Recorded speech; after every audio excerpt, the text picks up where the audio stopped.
And himself, a successful businessman, he founded the company YouGov, the very successful polling company. He said that he lives a much more gilded life to some extent than other people do in the country. But if he can see how broken the country is, think about how people outside the Westminster bubble are feeling right now, how the country is hurting right now. And I think one of the most interesting things here was that here's a man with his finger on the pulse. Having founded YouGov, he knows where public opinion is. And I've listened to a lot of opinion pollsters who have reflected this refrain, that in focus groups up and down the country, people continually say, nothing works anymore. Well, the country is broken, and that's what he reflected. Well, he did as well, but he also said he shares the blame for the Blairite bureaucracy that the Conservative Party continued with him in it.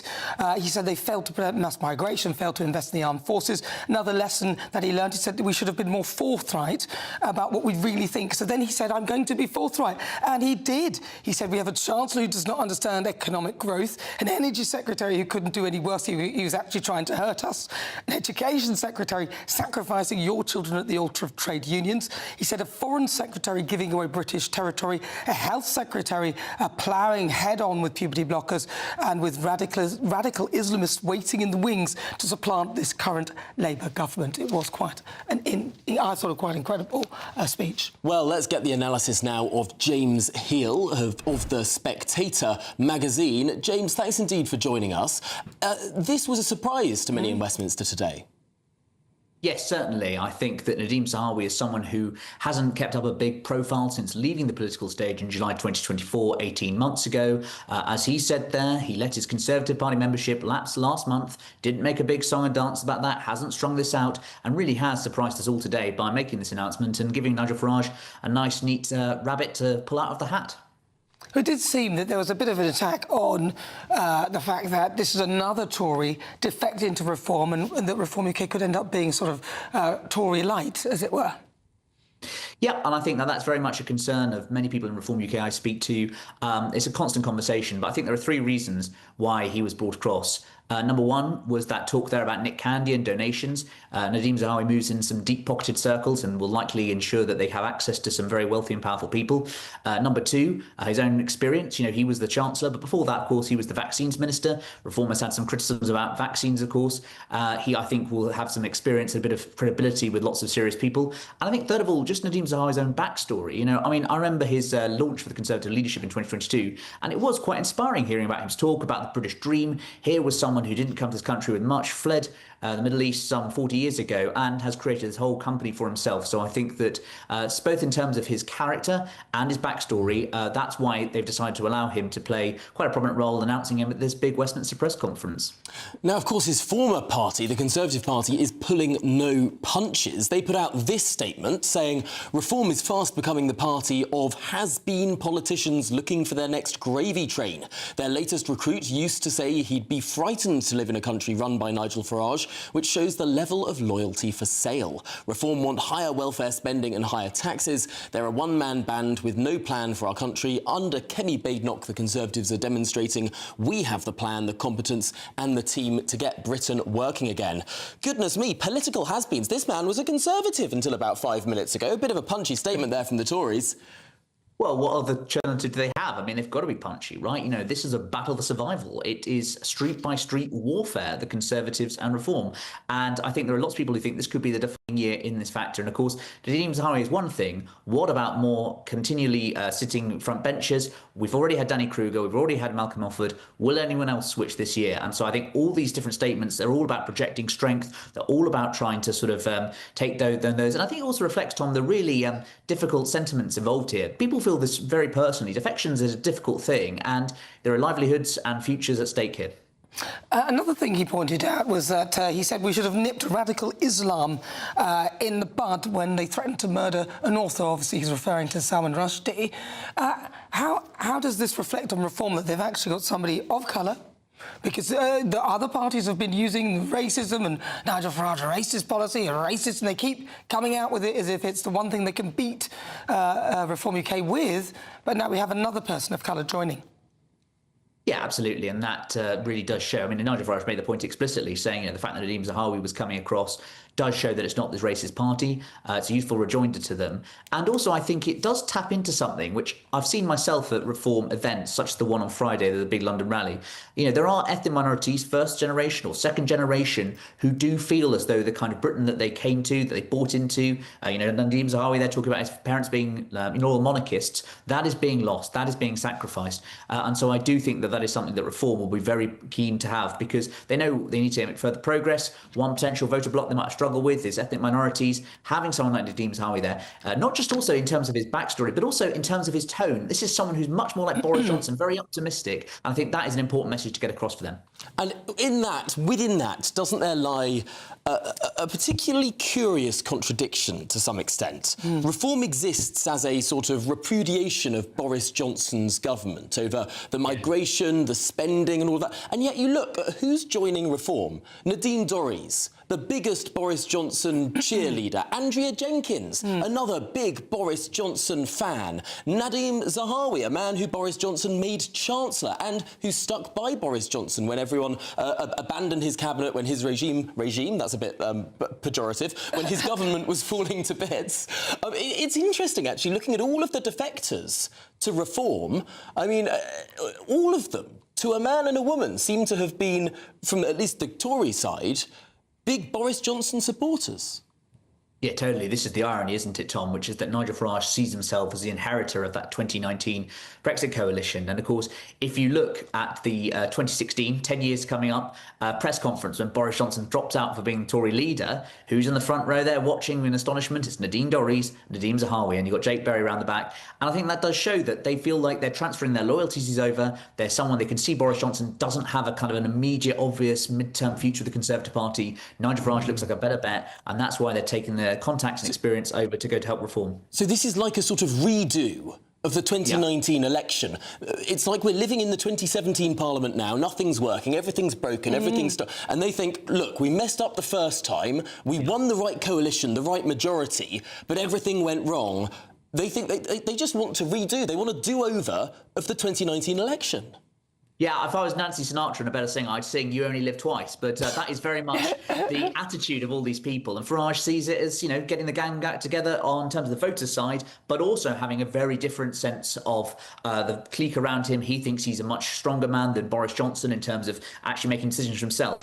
And of course, crucially, they're going to go into 2029 with a Democratic mandate. The criticism you hear from some quarters is that 2019, they didn't say we're going to sort out the state, we're going to fix all these things. It'll be far too easy. They want to make no mistakes next time. And that's why, of course, Boris Johnson's old political secretary, Danny Kruger, is the one who is leading very much on policy alongside Zia Youssef. And I'd also noticed another point where they tried to sort of skewer Nadhim Zahawi, because, of course, he was vaccines minister, with regard to the comments. I think it was Malhotra who made some comments about the vaccine potentially affecting the royal family, and they wanted to get his opinion on that. Do you think he sort of swerved it effectively? I think Nadhim Zahawi has been swerving questions very effectively for many, many years as an experienced ex-parliamentarian and minister. And look, that is exactly what they need. You think of reform right now, Tom, you've probably got about a handful of those who are big enough and experienced enough to go out and do the media rounds. Nadhim Zahawi, you can definitely see handling a few bric-a-bracs in the field of months and years ahead. Yeah, they're growing that team, aren't they? James Heal, thanks indeed for joining us and talking through that breaking news. Just to repeat, the former Chancellor of the Exchequer, the former Vaccines Minister, a former Conservative MP who stood down at the last election, Nadhim Zahawi, has joined the Reform Party. I think if you were in Reform as well, that is the sort of heavy hitter that you would want, because a lot of people, I think he was quite a sort of strong character for the Conservative Party, but him joining adds, again, more credibility to Reform UK, although I did notice our very own Catherine Forster managed to rustle up an extremely old tweet. And Catherine, what did you ask Nadhim Zahawi? Yes, good afternoon, Tom and Nana.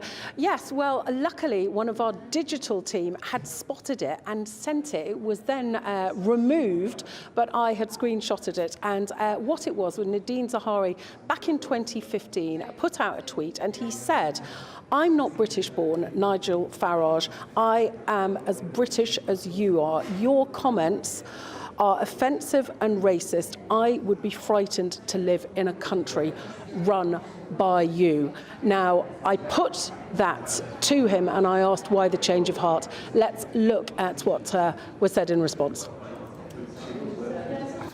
good on you for digging out a tweet from 11 years ago. But all I would say to you is, if I thought this man sitting next to me was in any way had an issue with people of my colour or my background who have come to this country, who have integrated, assimilated, proud of this country, worked hard for this country, paid millions of pounds in taxes in this country, invested in the country, I wouldn't be sitting next to him. And I think he wouldn't be sitting next to me either. Quite. So Nadhim Zahawi saying there basically that he doesn't believe at all that there isn't any issue with racism within the Reform Party, but certainly he's been on a big journey, hasn't he? We go to these Reform press conferences pretty much every week. Sometimes they're not that interesting. This one was a big one because it's a big defection. He was previously Conservative Chancellor, and his argument for coming across to Reform basically is he says the country can't afford a decade of Labour, and he says if you want to get Labour out, Reform are the only option. He's clearly looking at the polls, and of course he joins a long list of former Conservatives, Danny Kruger, Andrea Jenkins, a long list, which does give some ammunition against Reform, saying, well, look, are they just the Tories 2.0? The Conservatives have said in response that Reform is fast becoming the party of has-been politicians looking for next gravy train. But of course, Nigel Farage says they're talking to other Conservatives, and you have to wonder who will be next. One thing that is really notable from Reform press conferences, though, it lasted about an hour and a quarter, but they take a lot of questions from journalists, and I think we've got to give them some credit for that, even if, on occasion, they were shouted down as being stupid questions. Yes. Oh, absolutely. I'd much rather take an insult from a politician if I get to ask the question in the first place. I think perhaps the government has some lessons to learn there. But Catherine Forster, thanks indeed for being there for us and asking such a piercing question there as well. It was very good, wasn't it? I think I took away from that actually Nadhim Zahawi, when he claimed he was inspired by Nigel Farage, I thought it was quite a rallying speech, and Reform UK could do with people like that on their side. But what do you think at home? Do you feel that perhaps this is another Tory defect into Reform UK, and that Reform UK will end up being like the Tory party? gbnews.com/your say. I'd love to hear your thoughts. Well, much more on that, of course, throughout the day, but still to come on Good Afternoon Britain on GB News. Could Britain be at risk of net zero blackouts? Yes, there's a new report that warns that unless we build more gas power stations, we could risk electricity rationing within the next 5 years. We'll be joined by the Shadow Energy Secretary next. But all of that and much more. Let's get an update, though, with your latest news headlines.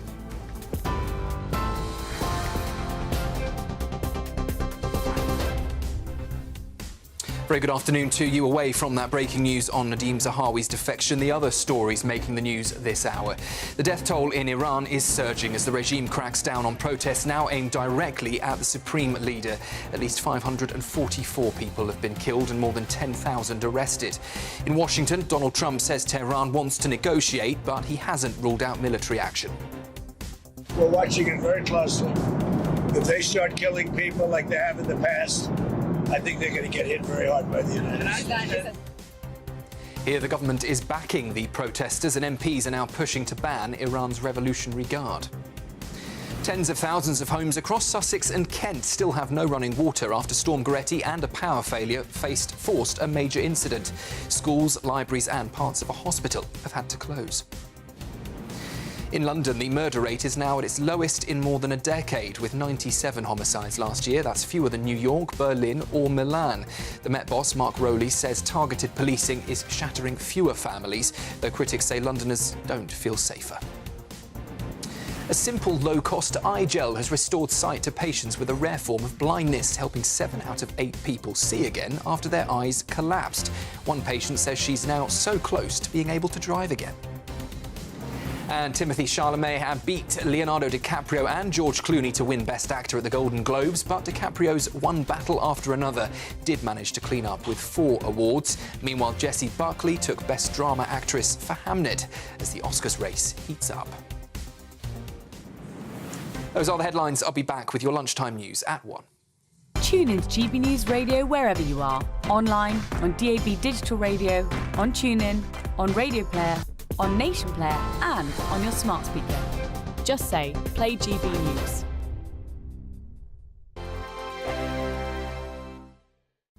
Hello, very good day to you. This is your GB News weather update coming to you from the Met Office.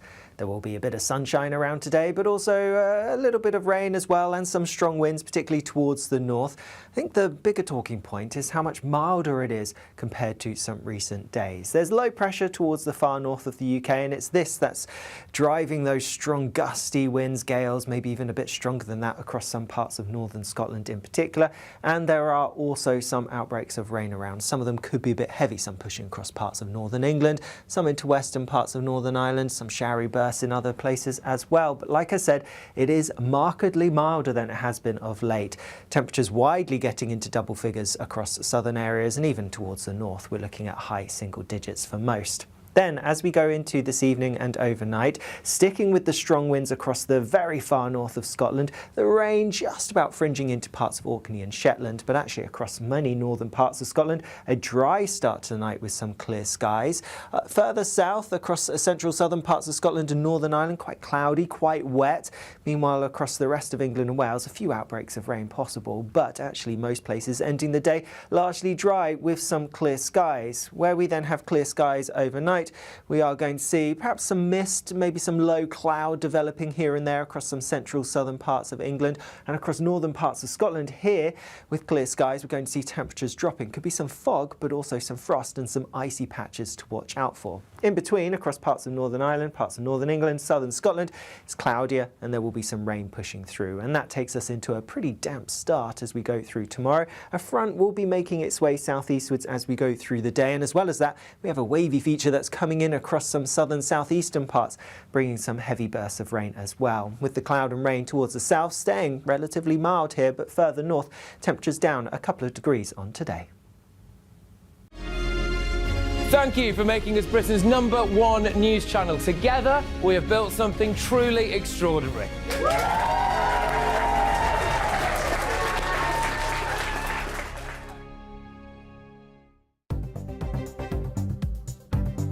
Good afternoon, this is the latest AI travel news from GBNews.com.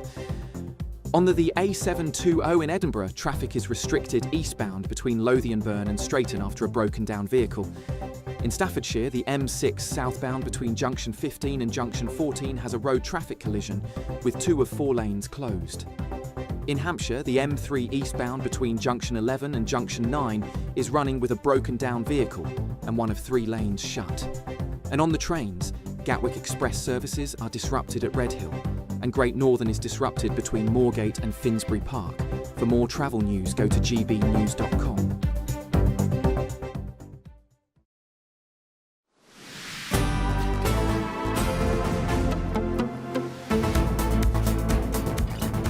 Good afternoon, Britain. It's 37 minutes past midday.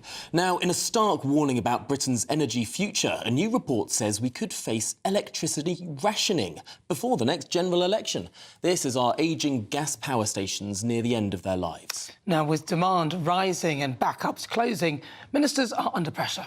Is Britain heading for blackouts? Well, delighted to be joined now by the Shadow Energy Secretary, Claire Coutinho. Claire, thanks indeed for being with us. I hope you won't mind, before we get on to energy, your former colleague, Nadhim Zahawi, has defected to the Reform Party today. What do you make of it? Well, Luke, it's not nice to see people go, but at the same time, I do think it's a bit of an odd strategy from Reform, because they seem to be acquiring more and more Tories, and that to me seems at odds with what the public want from them. I think that the next election they'll either want a renewed Conservative Party who learnt the mistakes that they made in government and can have a strong offer on things like the economy and energy or defence, or they'll want something completely new in Reform. So, yeah, look, it's not nice to see people go across, but I think most people in the country won't care. They'll care about the bigger issues, like whether they can keep the lights on, which is, I know, what we're talking about today. Well, on that then, what are your thoughts then? Because yesterday, in a piece in The Telegraph, it was all about Ed Miliband, how the whole net zero agenda could cost a staggering $4.5 trillion over 25 years, and frankly, this country can't afford it. On top of that, we're moving towards it, we could end up with consistent blackouts. Well, this is the problem. We're not being honest about the costs of net zero, and we're not being honest about the damage it might do to our energy security. And what this report shows, which is written by the excellent Catherine Porter, who's a real energy expert and has done her own analysis, is that we are heading to a supply crunch in the 2030s. That's because a lot of our gas and nuclear power plants are coming offline. And we know that demand is going to go up, whether that's from AI or people moving on to, for example, electric cars. Now, this is a huge problem for the country because the number one priority that you need to have for the energy system is to keep the lights on. And I would say a very, very close second is to make sure that power that you're using is as cheap as possible. But what you've got in Ed Miliband is someone who's got a different priority, a priority which is to take all the carbon out of the electricity system, no matter what that does to energy security, no matter what that does to cost.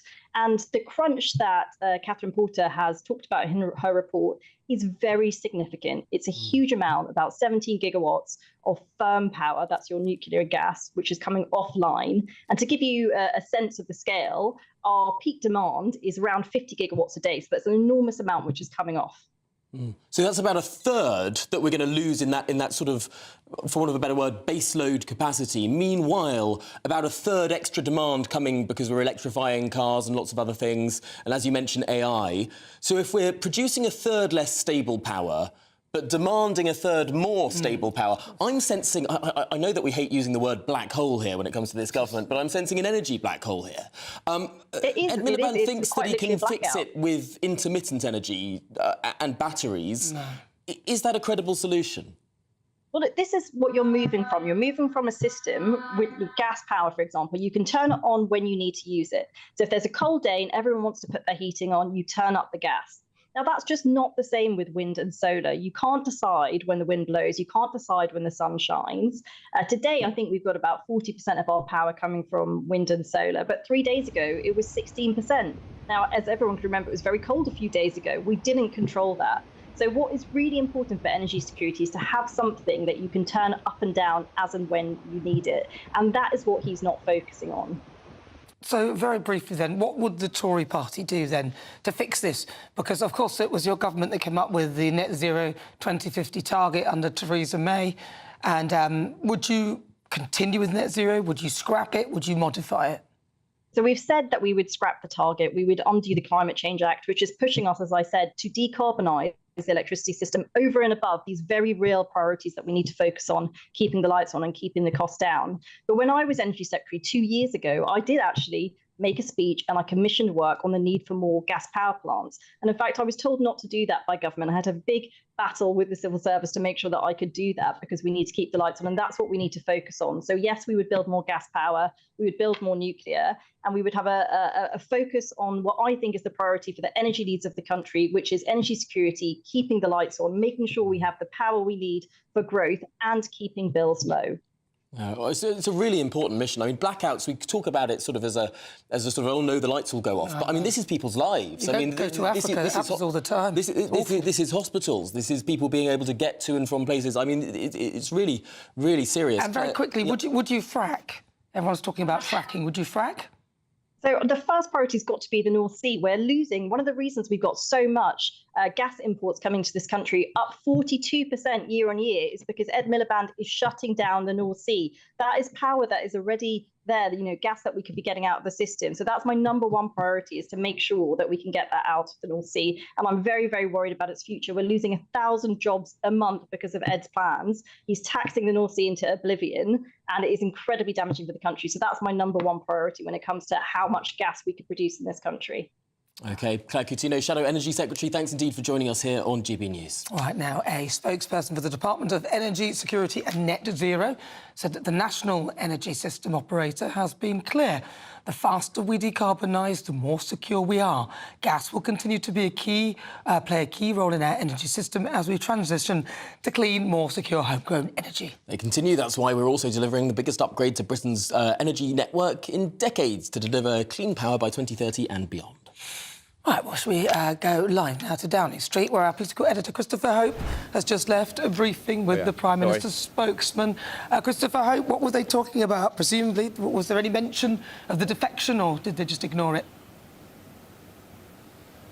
No, it wasn't ignored. We did ask about the defection, but that's a political matter, and the lobby briefing, which is with a civil servant, they can't talk about that. What they can talk about is the government's intentions towards Twitter or X. Now, Number 10 says it will back Ofcom if it decides to ban X in this country. It says Ofcom's inquiry into X, and viewers and listeners will be aware that people are using Grok, this AI feature of that website, to try and take people's clothes off and put them in bikinis, and far worse for children. They find this appalling. The government says this is welcome news, this inquiry by Ofcom, the regulator.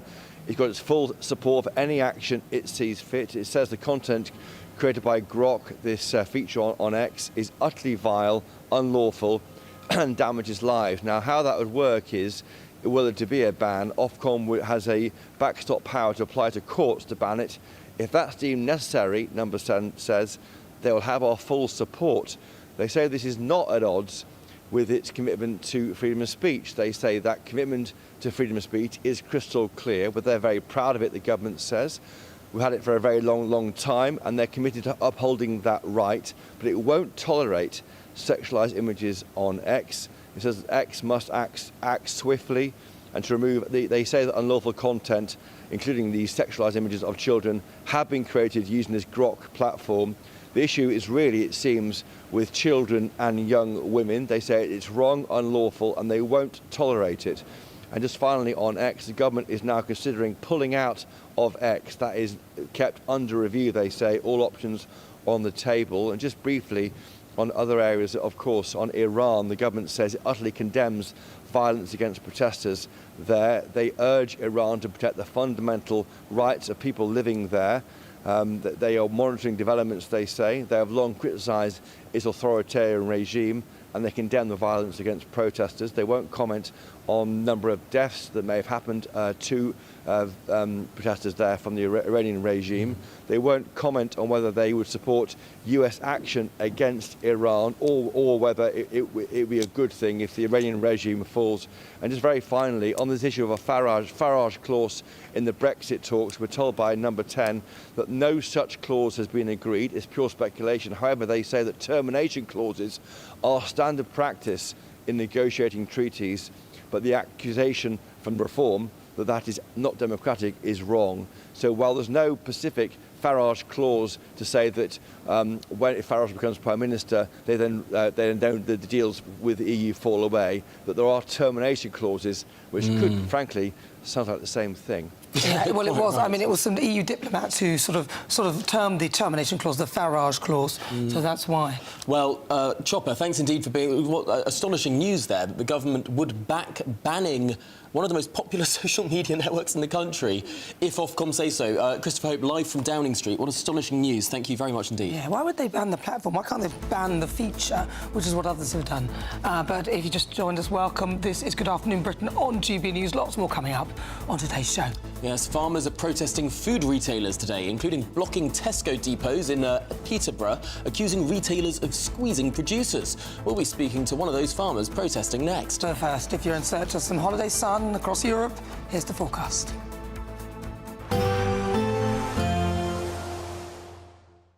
Ready to soak up that holiday sunshine? Won't we need some cover? No worries. All sorted. All Clear Travel Insurance sponsors GB News Travel Destinations Forecast. Hello, here's your latest holiday sun forecast brought to you by the Met Office. On Tuesday, we'll see some unsettled weather across the western Med with some snow across the hills further east. So confirmation then of some outbreaks of rain on Tuesday across the Canaries, Madeira, parts of western Spain and Portugal. Mostly fine, as I say, across the central part of the Med there, certainly for Italy, one or two showers and some bright spells too, but a risk of snow certainly across the hills of Turkey. As for the coming few days, well, things generally quieten down, but we'll see further rain at times across western parts. All Clear Travel Insurance sponsors GB News Travel Destinations Forecast.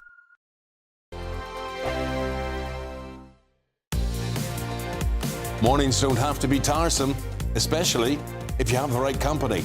Wake up to news as it happens, opinion and debate, and of course, a little bit of entertainment too. Because when the kettle's on, we're on. That's Breakfast on GB News, a show worth waking up for. Every morning from 6 a.m. Only on the People's Channel, Britain's news channel. We'll spread the news, you spread the word.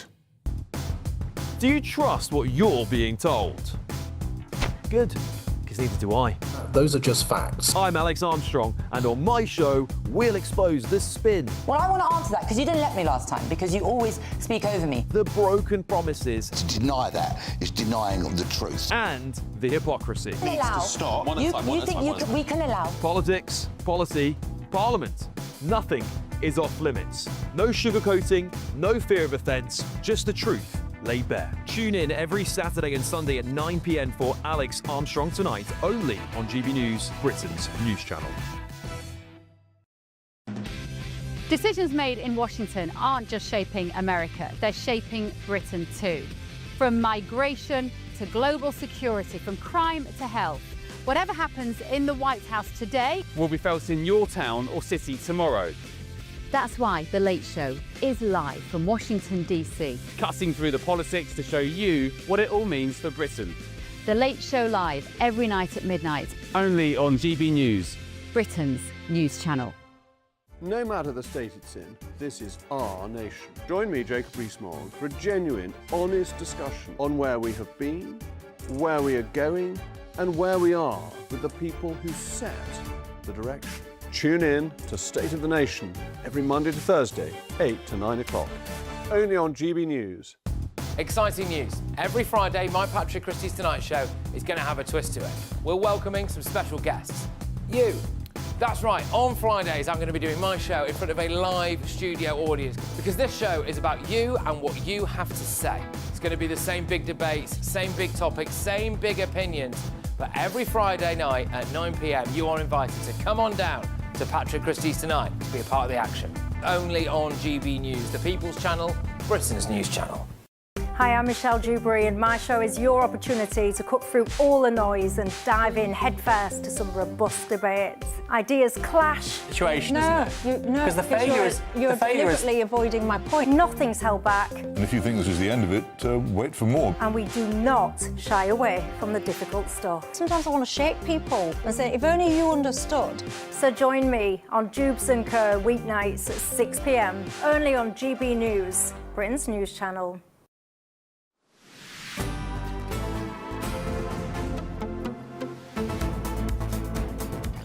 Good afternoon, Britain. Now, farmers are at breaking point after launching surprise overnight blockades at major supermarket depots. Well, tractors rolled in at midnight, lorries were stopped and demands were laid bare over tax, prices and survival. Despite government claims of listening, anger in the countryside clearly is boiling over. Well, joining us now to discuss this is farmer Ed Pritchard. Ed, why are you guys protesting? Give us more detail. And what are you hoping from the government? We would like to see a complete U-turn with the IHT. We would like to see a fairer price paid to farmers, and we would like to see a tariff applied to imports. But they made changes with the inheritance tax, though. They moved the threshold to 2.5 million, or 5 if you're a couple. Is that not enough? It's a step in the right direction. What you've got to remember is it's not just the farm. It's your home, it's your machinery, fertiliser, grains, all that sort of thing. It's not just farmland. An average 200 horsepower tractor is 150,000 in this day and age.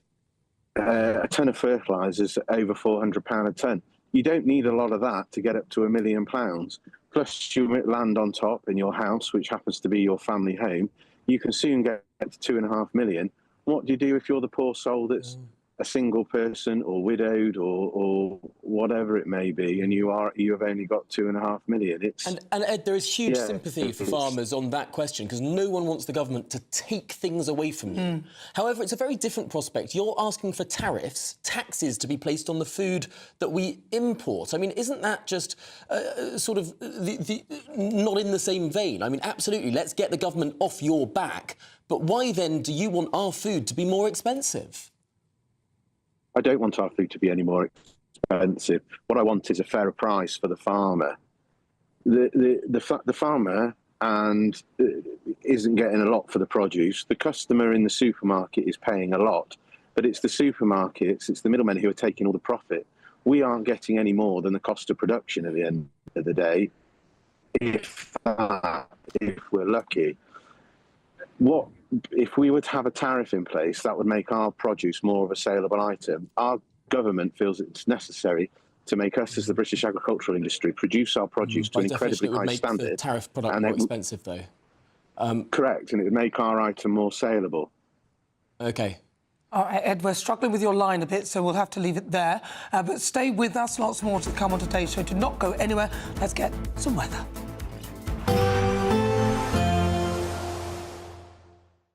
Expect warm spells with the odd rude interruption. Boxed Boilers sponsors the weather on GB News.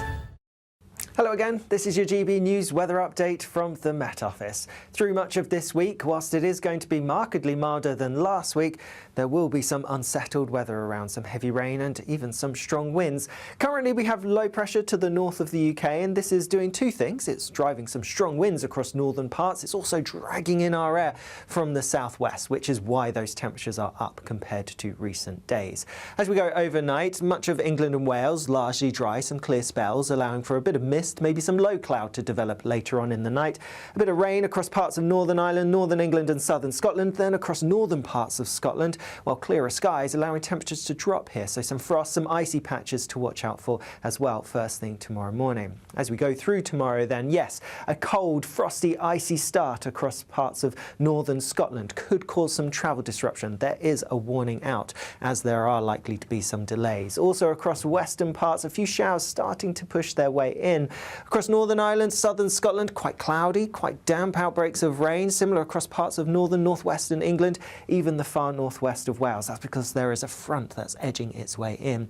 Much of the rest of England and Wales starting the day largely dry, quite cloudy, could be some mist around, like I said, but quite quickly we're going to see rain pushing into southern counties, and that's because of a waving frontal system that's going to edge its way a little bit further north and east as we go through the day, and then that front towards the northwest of the UK will kind of join up with it, so a bit of rain in a fair few places, and it could be a little bit heavy for some. Towards the northwest we get something a bit drier, brighter following in later, but also some cooler air, so temperatures here lower than today, but towards the south they're looking similar. Then as we go later on, that rain continues across some parts of the southeast, eventually clearing away. Further north and west we have drier, clearer weather taking us into a chilly start on Wednesday for many of us. Watch out for Thursday, could be some unsettled weather indeed. Expect warm spells with the odd rude interruption. Boxed Boilers sponsors the weather on GB News.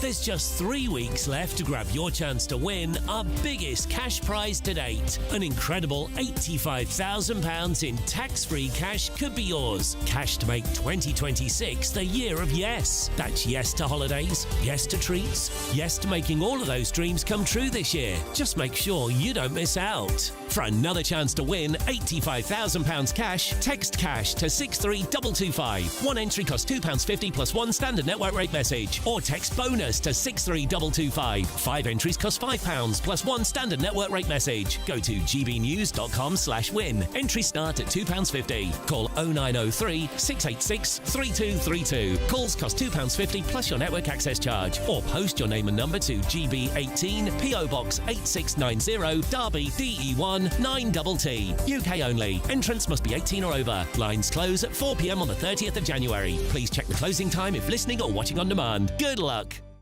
This is GB News, Britain's news channel. Well, here at Holbrook Animal Rescue, they're being forced to relocate, and if they can't find a suitable alternative, they'll even be at risk of closing. And I've seen the amazing work that they've done here. Just earlier we met a dog called Essie, who has just found her almost possible forever home literally in the time that we were here. She only came here a couple of days ago, so it's really great work that they do for all animals. Like this one here, this is Torn, he's just a puppy, and I'm also joined by Laura Santini, who runs the shelter. Tell us a bit about Torn here. So this is just a little fellow that came in, no fault of his own. The people just couldn't cope with him. So he's lively and he's a half shepherd, half Labrador. What kind of impact would the possible relocation or even closure have on dogs like this one and all the other animals you have here? Well, simply that we wouldn't be able to take them. So if the next one comes up like this and we've got nowhere to go, then we just can't take them, obviously. So what happens to them at that point, I don't know, because we don't just take beautiful pups like this. We take the old and the sick and the dogs that other people don't necessarily want to take. So I can't imagine what would happen to some of them.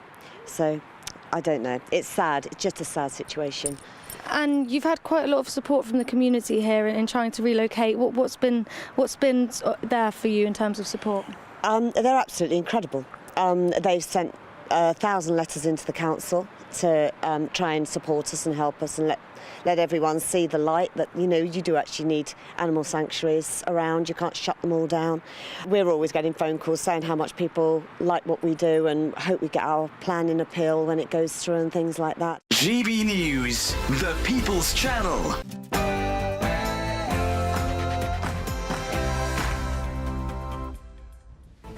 Good afternoon, Britain. It is 1 o'clock on Monday, the 12th of January. I'm Nana Akua. And I'm Tom Harwood. Britain needs reform. Britain needs Nigel Farage as Prime Minister. Yes, breaking news in the last hour. Nadhim Zahawi, the former Conservative Chancellor of the Exchequer, has defected to the Reform Party. He says we're currently living in Keir Starmer's two-tier Britain. Yes, the biggest Tory beast to defect to reform so far. But he's been on a journey because a tweet from a few years ago has a rather different view of Nigel Farage. I'll bring you what he said in response to that shortly.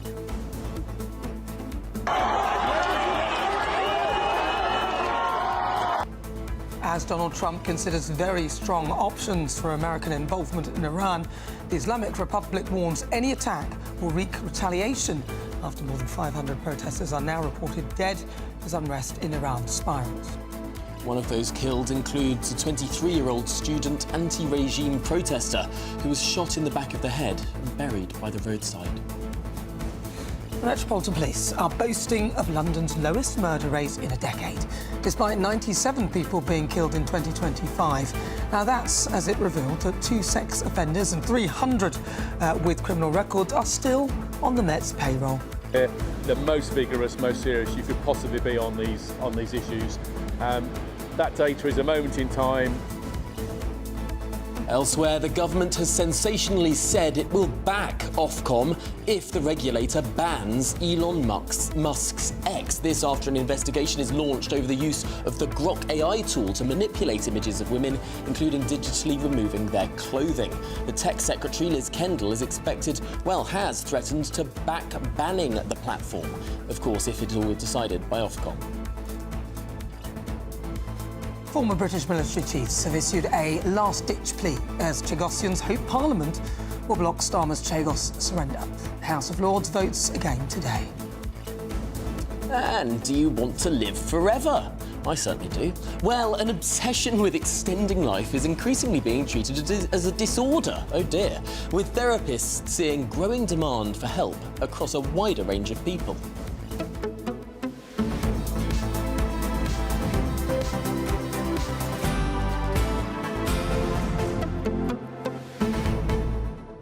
I mean, what has it come to when wanting to live forever is now a disorder? I mean, it's prudent and evolutionary. Every fibre of everyone's being is programmed to want to live forever, to avoid... That's why we fear... Evolutionary, we are programmed to fear death. I just find it just astonishing. Everything, for example, traitors is racist, this is this, now wanting to live forever is a disorder.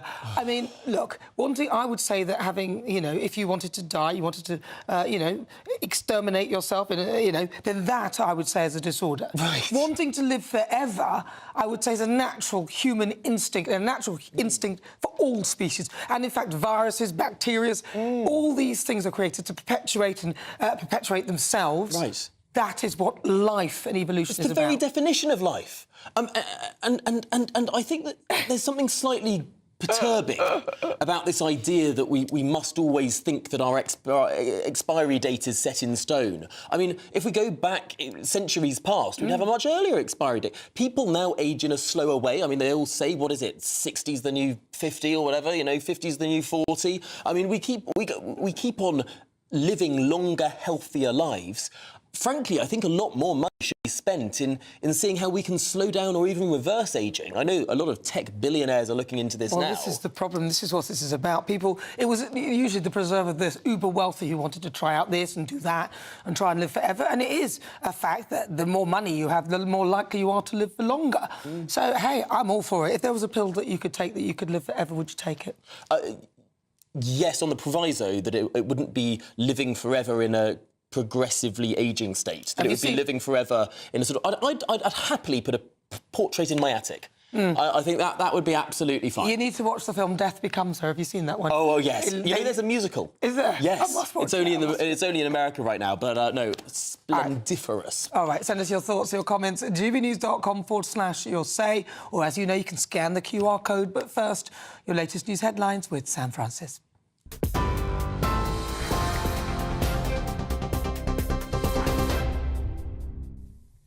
Tom, Nana, thank you very much, and good afternoon to you. Top story this lunchtime: Iran is entering a third week of unrest, with a rising death toll and the regime tightening its grip on nationwide protests.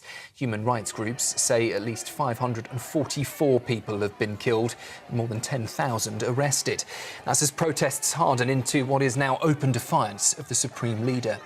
From Washington, President Donald Trump says Iran wants to negotiate, but he's warned he hasn't ruled out military action, with the White House now weighing what it calls very strong options. We're watching it very closely. If they start killing people like they have in the past, I think they're going to get hit very hard by the United States. Back inside Iran, an internet blackout continues, cutting off the outside world as state TV insists the streets are calm. But on the ground, activists say the crackdown is intensifying, with arrests, disappearances and deadly force still being used.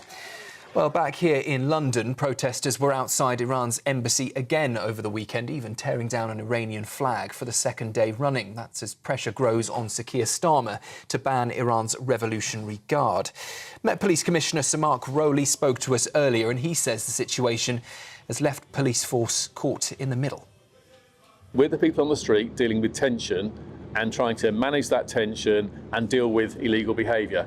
So, for example, there was a protest over the weekend outside a restaurant, and we've made an arrest there, and we're looking to the CPS as whether we can prosecute somebody for incitement for racial hatred from that offence. So we'll keep doing those sort of things. We'll keep intervening when people break the law and trying to find that balance between freedom of speech, which I know is really important to people, and your ability to express your opinion, but also balancing that with not doing it in a way which intimidates or affects the rights of others.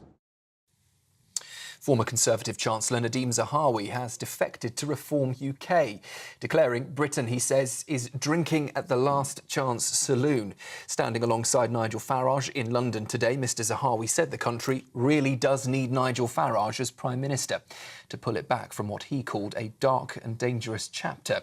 Mr Farage hailed the move as proof Reform is, he says, not a one-man band, while Zahawi said he refused to stand by and watch Britain become fundamentally broken. But the Conservatives have already hit back, calling him a has-been politician looking for his next gravy train. Britain's media regulator has launched a formal investigation into X over claims its AI tool, known as Grok, is being used to generate sexualised images of women and children. Ofcom says it gave the company a deadline to explain how it's protecting UK users and has now fast-tracked a probe into whether it's breaking the Online Safety Act. The watchdog is now examining whether illegal content is really being blocked, removed quickly and kept away from children, including whether X has proper age checks in place. Ofcom warns it has the power to issue huge fines or, in the most serious cases, even push for X to be blocked in the UK. Well, the Business Secretary Peter Kyle says what he has seen and what he's heard about is disgusting and clearly unlawful and expects it to be dealt with. Ofcom have all the powers to enforce the law. Now, the law dictates that no hateful or illegal content goes online onto social media platforms. Ofcom have asked X to provide information. They provided it. Ofcom are now doing an expedited investigation into whether they have stepped outside of the law or not. If they have, then this government expects the independent regulator and enforcement agency to enforce the law to the full extent of the law. London's murder rate has fallen to its lowest level in more than a decade, according to new figures out today from the Metropolitan Police. 97 homicides were recorded last year, giving London a lower murder rate than New York, Berlin or Milan. And teenage killings have also dropped to their lowest level since 2012. Police Chief Mark Rowley says targeted operations against gangs and knife carriers are shattering fewer families, calling it the product of amazing police work. But City Hall and opposition figures are still clashing over whether Londoners actually feel any safer. And in Sussex and Kent, tens of thousands of people are starting their week without running water. That's after Kent County Council declared a major incident there. South East Water is blaming Storm Goretti, freezing weather and a power failure at a pumping station, with 14 postcodes still left dry.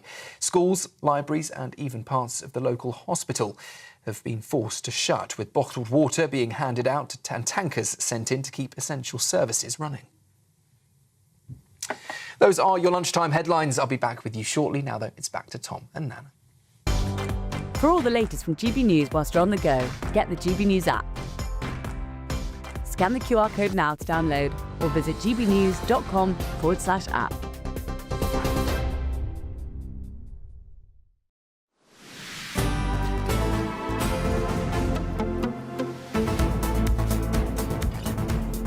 Good afternoon, Britain. It's 10 minutes past 1, and let's recap on that breaking news. That in the last hour, Nadhim Zahawi, the former Conservative Chancellor, the former Vaccines Minister too, has defected to the Reform Party. Now, he went on to say that I've made my mind up that this team will deliver for this nation, adding that Britain needs reform. Well, let's cross to Catherine Forster, our chief political correspondent, who was there at the press conference. Catherine, this surprised Westminster. Yes, it really did. We didn't know what this press conference was going to be about. They kept it very, very quiet. And I think Nadhim Zahawi, former Chancellor, of course, under Boris Johnson, also allied with Liz Truss, the biggest Conservative beast to have defected so far, though it turns out he'd handed in his membership a few weeks ago. And there's been quite a few of them, hasn't there? Danny Kruger, Lee Anderson, Andrea Jenkins, the list goes on. And of course, the concern will be that some will see reform as the Tories 2.0. But we spotted a tweet from Nadhim Zahawi in 2015 in which he said, I'm not British-born, Mr. Nigel Farage. I am as British as you are. Your comments are offensive and racist. I would be frightened to live in a country run by you. Now, I asked Nadhim Zahawi why the change of heart. Let's have a look at what he said in response. Good on you for digging out a tweet from 11 years ago. But all I would say to you is if I thought this man sitting next to me was in any way had an issue with people of my colour or my background who have come to this country, who have integrated, assimilated, proud of this country, worked hard for this country, paid millions of pounds in taxes in this country, invested in the country, I wouldn't be sitting next to him. And I think he wouldn't be sitting next to me either. Quite. Quite a few questions too, given that Nadhim Zahawi was vaccines minister and that a vaccine skeptic, let's put it, was given a platform at Reform Conference. They did get quite ratty with the media at times, although in fairness to them, they are very good at giving a whole lot of journalists questions, something you very often don't get elsewhere. And the argument from Reform will be, or Nadhim Zahawi said, that we can't afford 10 years of a Labour government, and looking at the polls, the only way to get them out is to be with Reform. Bad news, of course, from Kemi Badenoch, the Conservative said Reform are fast becoming the party of has-been politicians looking for the next gravy train. The Lib Dems, I said Reform are becoming a retirement home for former Conservative ministers. All right, Catherine Forster, thank you very much. Now, Conservative spokesman said in response to Nadhim Zahawi's defection. Reform is fast becoming the party of has-been politicians looking for their next gravy train. Their latest recruit used to say he'd be frightened to live in a country run by Nigel Farage, which shows the level of loyalty for sale. It went on to say Reform want higher welfare spending and higher taxes. They are a one-man band with no plan for our country. Under Kemi Badenoch, the Conservatives are demonstrating that we have the plan, the competence and the team to get Britain working again. Well, let's put that Conservative statement to a Reform politician, the leader of Warwickshire County Council, Councillor George Finch. George, thanks for being with us. Firstly, this accusation that is being thrown at Reform now, you're all washed up, has-been old Tories. Not at all, not at all. We're elected as Reform politicians all across the country, especially in Warwickshire. But it's good to see that Nadhim Zahawi has come over to Reform, the party of common sense. I think he'll be an experienced politician that will support the party in its efforts to become the next government, which I think it will be. And Nigel Farage will need all the support he can get to do that. And I think Nadhim Zahawi will be great at supporting him. But doesn't it sort of dilute the message of Reform UK? And also, isn't Nadhim Zahawi a bit of a hypocrite after what he said? Catherine pointed out that he'd said such a thing, and now he's joining Nigel Farage's party, albeit it was about 10, 11 years ago. But still, I mean, it's an about turn. I think tweets from 10 odd years ago, things change in those years, and Nadhim Zahawi again feels like us that the Conservative Party have failed this country. They have failed Warwickshire, which is why we won in the elections in 2025. And it just goes to show that people do not endorse the Conservatives. They are fed up with this disastrous Labour government, which is why people are joining Reform. Our memberships with the largest party in the country.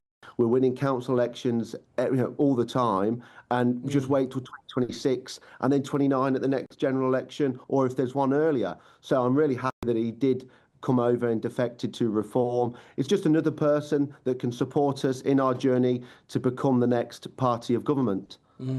It's interesting to sort of see where this sort of puts the Reform Party. I mean, it's not necessarily a criticism to say that this shows that Reform perhaps is a kind of small c Conservative Party rather than big C Conservative Party. I mean, you were a Conservative Party member a couple of years ago, Nadhim Zahawi, Nadine Dorries, Andrea Jenkins. Nigel Farage, back in the day, in his youth, was a member of the Conservative Party. Is this just sort of a more Conservative Party? Would that be a fair description of Reform? I think Reform is a party of people that are tired, that are fed up of the two-party system that has been governing this country for decades. And we've got Labour members. I'm from a coal mining town, Bedworth, very Labour, and they've all joined and voted Reform. People vote from all different parties. We won a by-election in Stratford, Lib Dem safe place, they say. Not anymore. Reform are winning everywhere because people have had enough of the Lib Dems, the Labour, the Greens, the Conservatives, the mess that this country is now in because of that lot. How could you vote for them any longer? Which is why Reform is the way forward. It is the only party that is changing the way this country's run. Look at the way we're doing it in Warwickshire. All the councils we control, fresh pair of eyes, fresh perspective, innovative change. That's what we vote for. Well, I hear you, but some would say that some of the councils that Reform UK run, they said that they wouldn't raise council tax, and they've done exactly that. And we've had squabbles as well, and some of them very unprofessional. Not really. I wouldn't say we've done that. What we're doing is we're seeing that the mess that the Conservatives have left a lot of Reform councils, like in Warwickshire, £50 million for home-to-school transport. That's a debate for a different day, I know, but it's that economic future that's been stolen by the Conservatives, and we are coming in to fix it. I think when we're going through the budget over the next few weeks, and obviously budget setting is in February. But you'll see that the major changes Reform councils are doing all across the country, making those savings, making those efficiencies. And I tell you, there's much more to find. And Reform are the only party with that political will to change it. And that's why we won, because people have had enough. It's so simple. We are here to change the way it's done forever.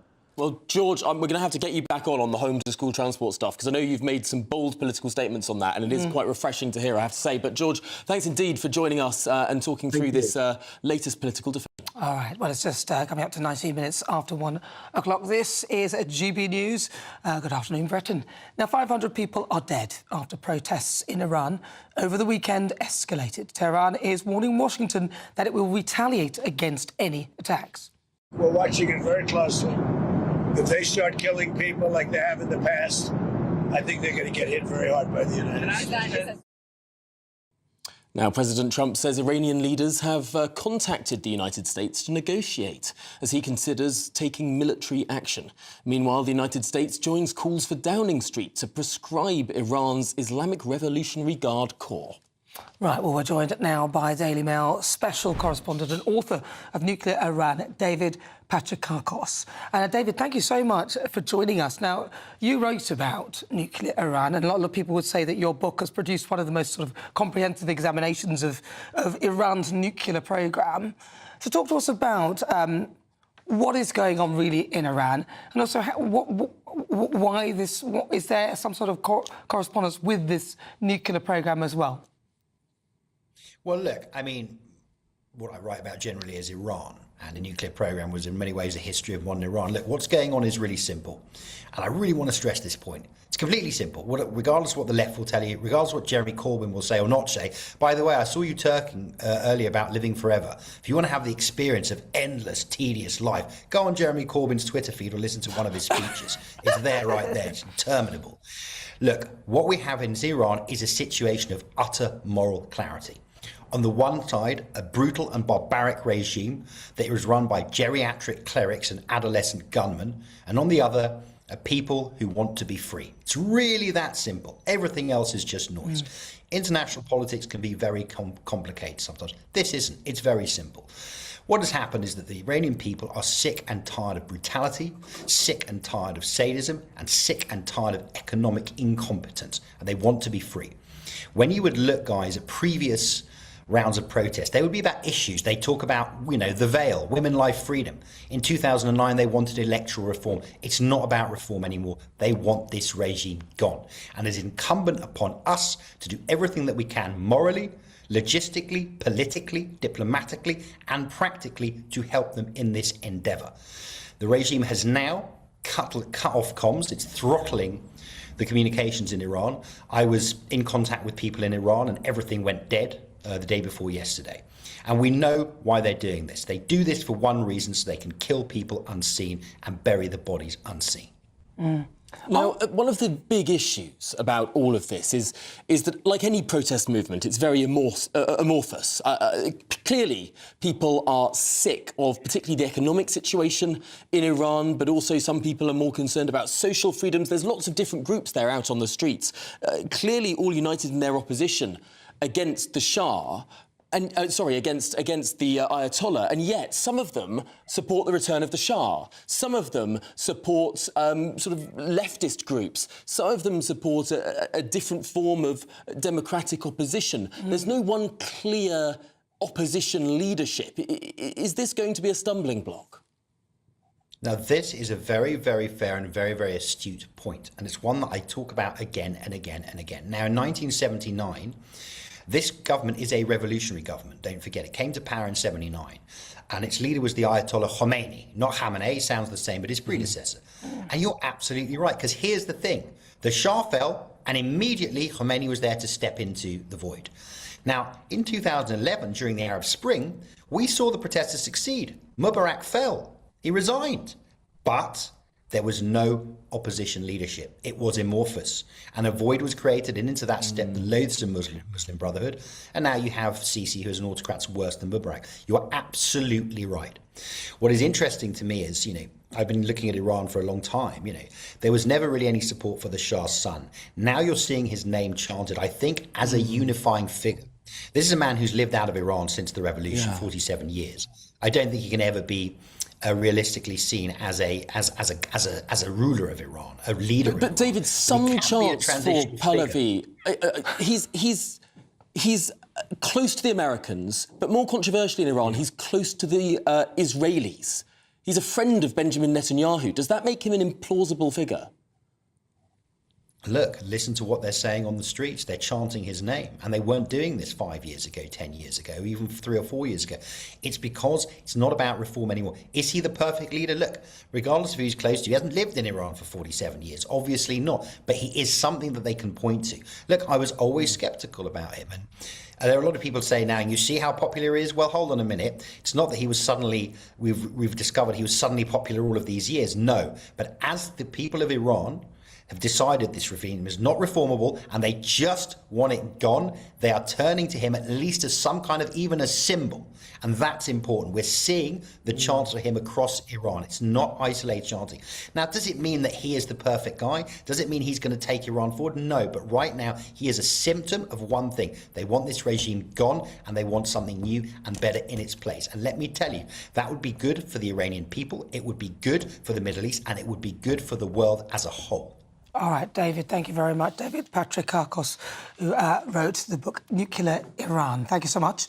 I think you just sort of run the risk of ending up with those forces of America do strike Iran to protect the people of Iran. Thanks. You run the risk of all those, as you said, these amorphous kind of groups. They're all different sections and have different kind of masters. They all could then unite against America. And I think that's the risk that we face. I think it's absolutely fascinating to see how this all develops, and particularly, can that one figure emerge? Will it be the Crown Prince? Well, watch this space. This is Good Afternoon Britain on GB News. Lots more still to come. Yes, former British military chiefs have issued a last-ditch plea at Chagos Islands as they hope Parliament will block Starmer's Chagos surrender. The House of Lords votes again today. All of that and more to come. You're with GB News, Britain's #1 news channel.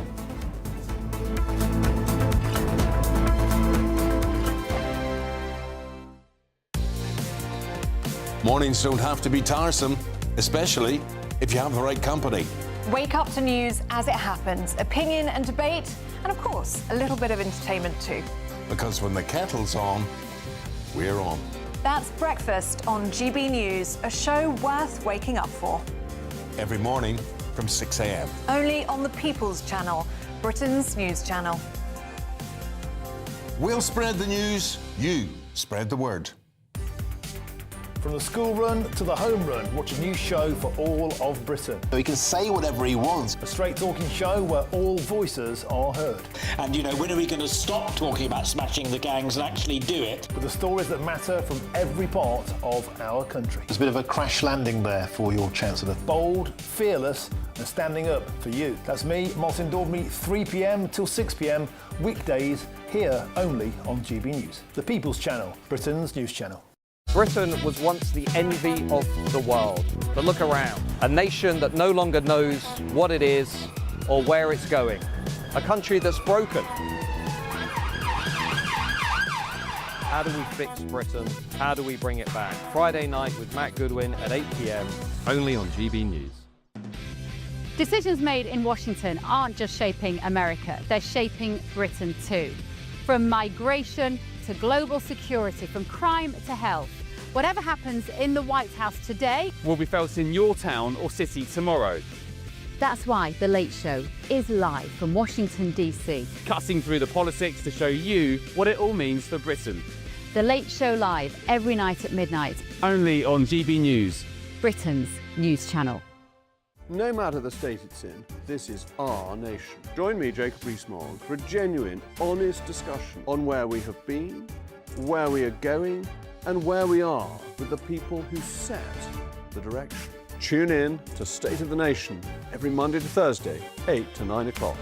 Only on GB News. Bold. They are under no illusion. Ray. Are you a human trafficker? Boundless. I've had enough of the nonsense, and I'm not afraid to say it. Don't get this on the BBC. Every weeknight, I tear through the headlines. The smell of gasoline. Should we be worried about it? From Westminster madness to cultural war chaos. What we're going to do now, they are throwing things out the car as we speak. Get ready, Britain. Here we go. Patrick Christie tonight, weeknights from 9 p.m, only on GB News, Britain's news channel.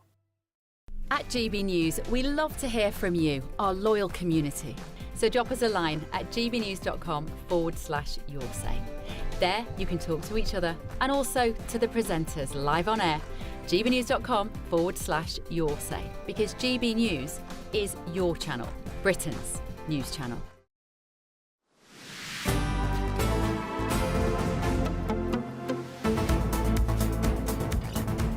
Good afternoon, Britain. It's 28 minutes past 1. Now, retired military chiefs have warned peers that handing over the Chagos Islands could put Britain's security at risk. In a signed letter, they described the Diego Garcia base as a unique and irreplaceable strategic asset. Well, the warning comes ahead of the House of Lords' third reading of a bill, well, the Chagos Bill, which would formalise the UK's agreement to transfer sovereignty to the islands of Mauritius. We're now joined by Chagosian First Minister in exile, Mosley Mandarin. Mosley, thank you so much for joining us. Now, is this a recent thing that you've become a First Minister? Because, as I understand it, you've now created a sort of interim government so that you have a proper, legitimate voice. So, good afternoon, and good afternoon, Tom. The creation of the Chagosian government in exile is very important because we got a prime minister who don't listen to his own people. So we did a proper election in December, and we got 96% of Chagosian support this government in exile. So we can talk with our own voice right now to say to Keir Starmer, stop this surrender deal. And this is important because the Chagosians have been left out of all of these negotiations. Britain has been negotiating with Mauritius, ignoring the voices of the people who were on those islands in the first place. I mean, has the government reached out to you at all? Have you spoken to people from the Foreign Office? How has this gone? No, at all. No, at all. It's like they put the Chagosian as like the silent Chagosian. They don't want to listen to us. We are the people of those islands, and we know the important strategic of those islands. But it seems the government, they're talking about negotiation. If you think really negotiation in what favor? Not in the Chagosian favor or the British favor or the world favor. Is only in the favor of China what this government is doing right now.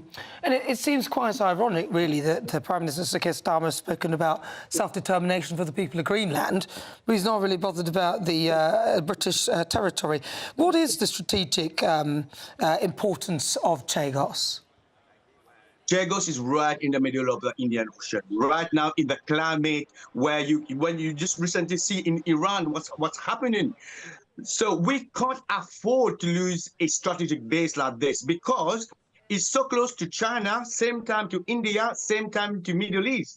If Britain loses this, it means Britain, basically, all its influence military-wise on Earth is over.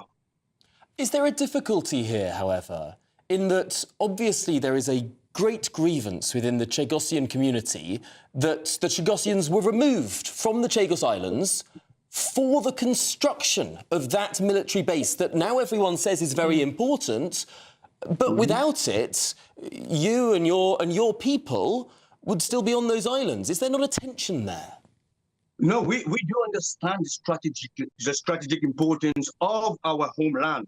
The military base is. They remove us because of the base, but now they have to bring us back because of that base.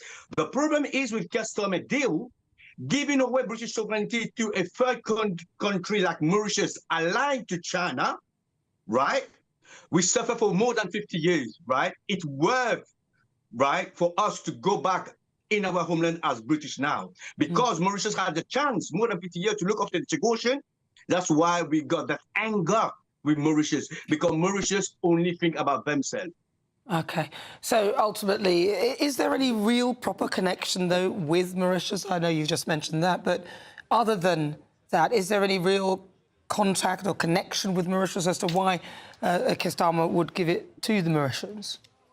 There's no contact. The only contact we got in Mauritius is that the British government in the 60s and 70s deported the Chagosian, forcibly removed them to Mauritius. What the Mauritians do?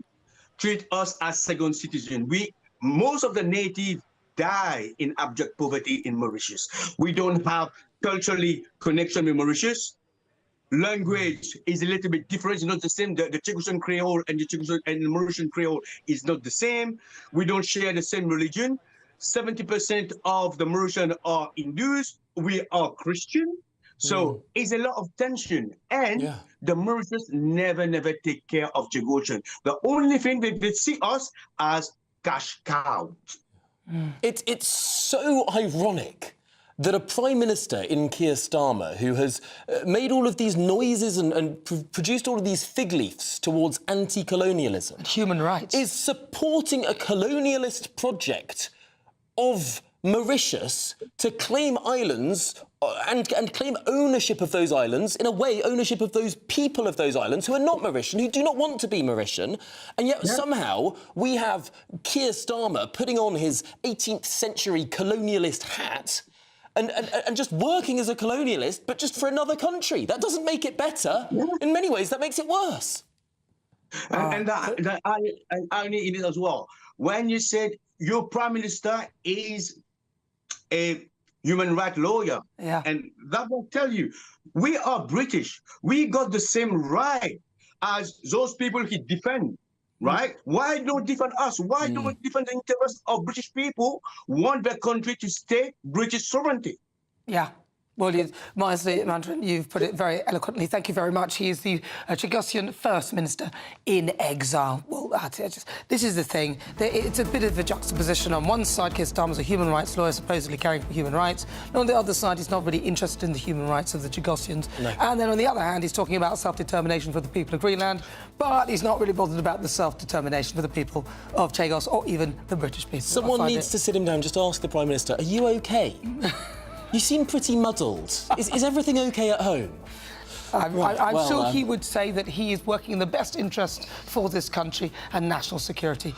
Right. This is Good Afternoon Britain on GB News. Plenty more to come. Yes, including the Metropolitan Police. They are boasting of London's lowest murder rate in a decade, despite 97 people being killed in 2025. Now, we'll be debating that next.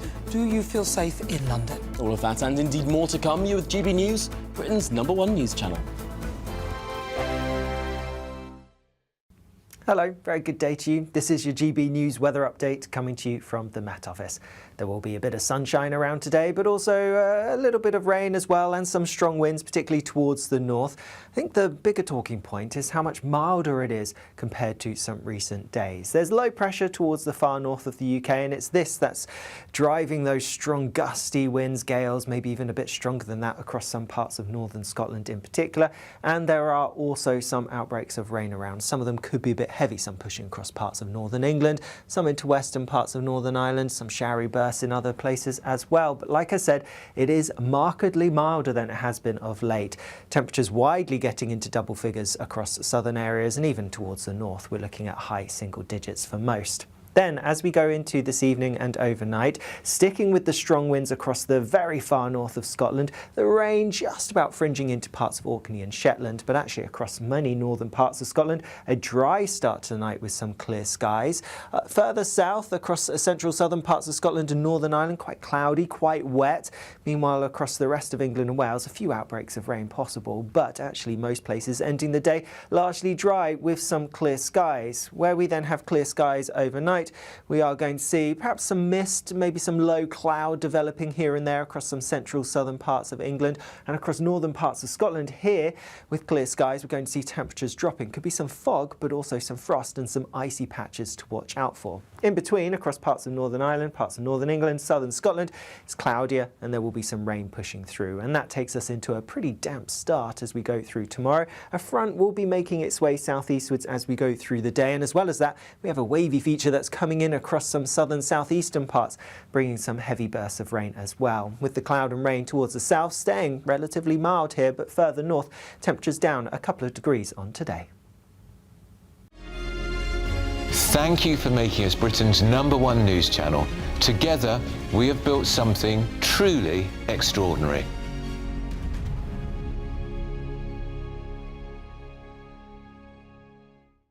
Good afternoon. This is the latest AI travel news from GBnews.com.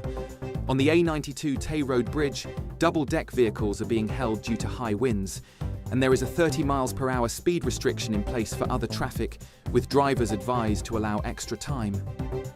In Sheffield, on the M1 southbound between Junction 35 and Junction 34, a crash has shut all lanes, with delays of around 30 minutes as emergency services respond and recovery work is arranged. And on the trains, Great Western Railway is reporting disruption across various routes, while Greater Anglia services are disrupted between Colchester and Chelmsford, with cancellations and delays possible. For more travel news, go to gbnews.com.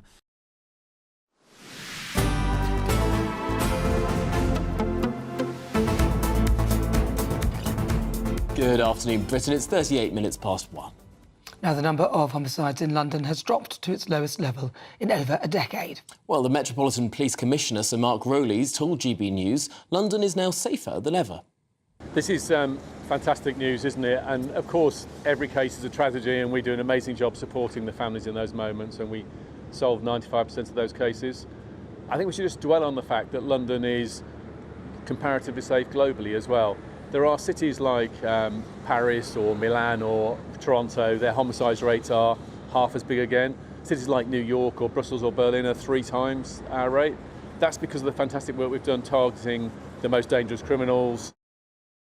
But after London's police force failed to vet thousands of recruits, is the capital safe?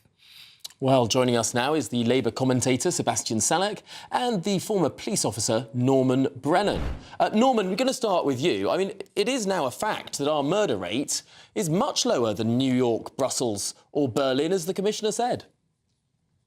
Yeah, I welcome that too. I mean, one of my best friends is a senior homicide Met detective, and we regularly meet, and last year him and his team put away 13 murderers. So they work their socks off, and I know they do.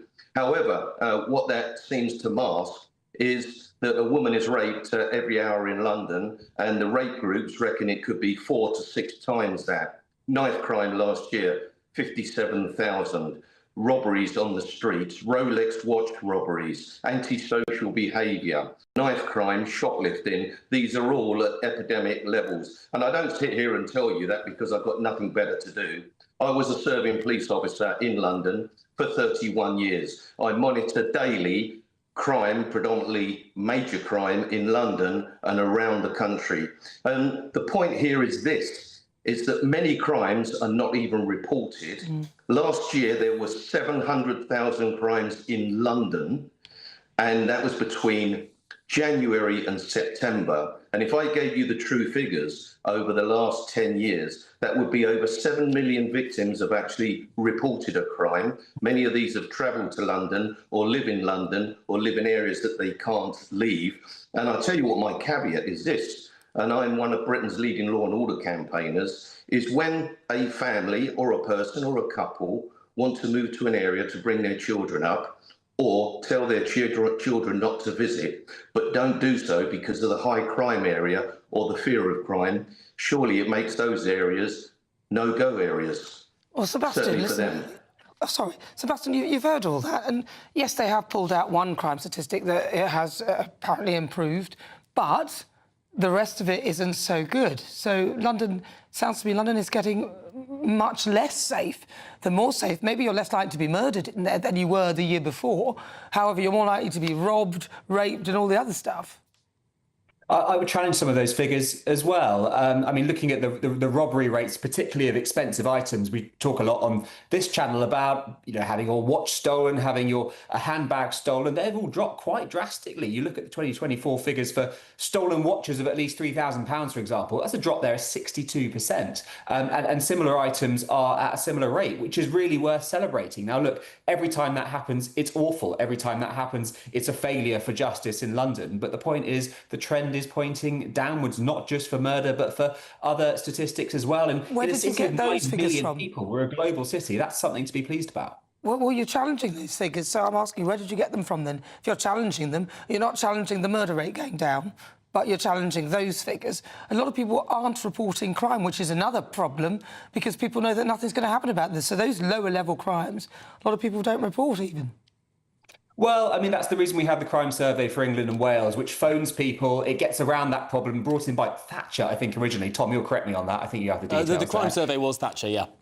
Yeah, and that's the problem it's trying to solve. And that's also showing that you're more likely to be a victim of crime in the whole of England and Wales than you are in London, which, again, to me is completely astounding. You'd think that in a city of 9 million people, you'd be more likely to be a victim. Not the case, fortunately. Although, of course, if you live in a city... Oh, go on. Why do you think, Sebastian, that you've got a retired police officer here, I've been in policing and law and order for 47 years. I've policed London for 31 of them. I know the stats. I know the reality. There's hardly anybody that I ever meet that has not been a victim of crime. And when you talk about your selective parts, I'm not selective. I tell you right across the board, homicide down is great. I've detained 20 or 34 shoplifters since I've retired in the last 14 years. 34. I've seen many more commit crime. The last 2 people that I detained, one of them had punched a security guard in the face, broke his glasses, bruised his face. The second one, a number of months ago in Waitrose in Twickenham, a prolific shoplifter and violent individual bottled a security guard 1 week. The following week, because I knew I was old Bill, pointed him out. When I went to nick him, he punched me in the face, give me a black eye. He was wanted on warrant for assaulting a police officer, for burglary and numerous other offences. And at court, because he didn't turn up, he got a 4-week suspended sentence. I am telling you with my hand on my heart, and I am one of Britain's lead law and order campaigners, I don't muck around, I tell you what it is. There are certain areas in London I can hand on my heart tell you I would avoid because of the high crime area. And not only that, many crimes are not even reported. Where would you avoid out of interest? Sorry? Where would you avoid out of interest in London? Where's your no-go zone? Thornton Heath, Mitcham, Croydon, Tower Hamlets, Stonebridge Park, Willesden, Kilburn, all of those sort of areas where I know, and I used to police those areas on a North London robbery squad. There are people, Sebastian, living there, and when I used to meet them, they used to be crying, certainly women, and they said, I'm frightened to go out. I can't move because I've got a child, or I live on my own, or I can't afford to move. So they really are no more than prisoners in their own homes. I am telling you the reality. If I agree with you, I can give you an alternative reality, which is that I know people who live in many of those areas very happily. Does crime happen there? Of course it does, like it does everywhere in London and indeed everywhere in the country. But to paint people as prisoners in their own homes, I would say is scaremongering when these are perfectly normal areas of the capital. You mentioned a lot of areas there as well, where people live largely without incident. Okay. You asked me a question, I gave you an answer. And not only that, Sebastian, I live in the real world. I speak to real people. I don't just sit in studios, nice and warm like yourself and me at times. I'm out there on the streets. I know what's going on. And the fear of crime against the perception, I agree, is quite different. But I deal with the statistics of victims, not those that thankfully that crime was down 5% from normally historic highs. All right. Thank you very much, Sebastian Selleck, and also to Norman Brennan. Really good to talk to you both. Thank you for your views. Well, it's a debate, I think, that will go on and on perennially, but this is Good Afternoon Britain on GB News, and there's plenty more coming on today's programme. Yes, do you want to live forever? I know I do. Well, an obsession with extending life is increasingly being treated as a disorder. Outrageous. Now, if you're in search of living your extended life somewhere warm, here's the weather in Europe. Ready to soak up that holiday sunshine? Won't we need some cover? No worries. All sorted. All Clear Travel Insurance sponsors GB News Travel Destinations Forecast. Hello, here's your latest holiday sun forecast brought to you by the Met Office. On Tuesday, we'll see some unsettled weather across the western Med with some snow across the hills further east. So confirmation then of some outbreaks of rain on Tuesday across the Canaries, Madeira, parts of western Spain and Portugal. Mostly fine, as I say, across the central part of the Med there, certainly for Italy, 1 or 2 showers and some bright spells too, but a risk of snow certainly across the hills of Turkey. As for the coming few days, well, things generally quieten down, but we'll see further rain at times across western parts. All Clear Travel Insurance sponsors GB News Travel Destinations Forecast.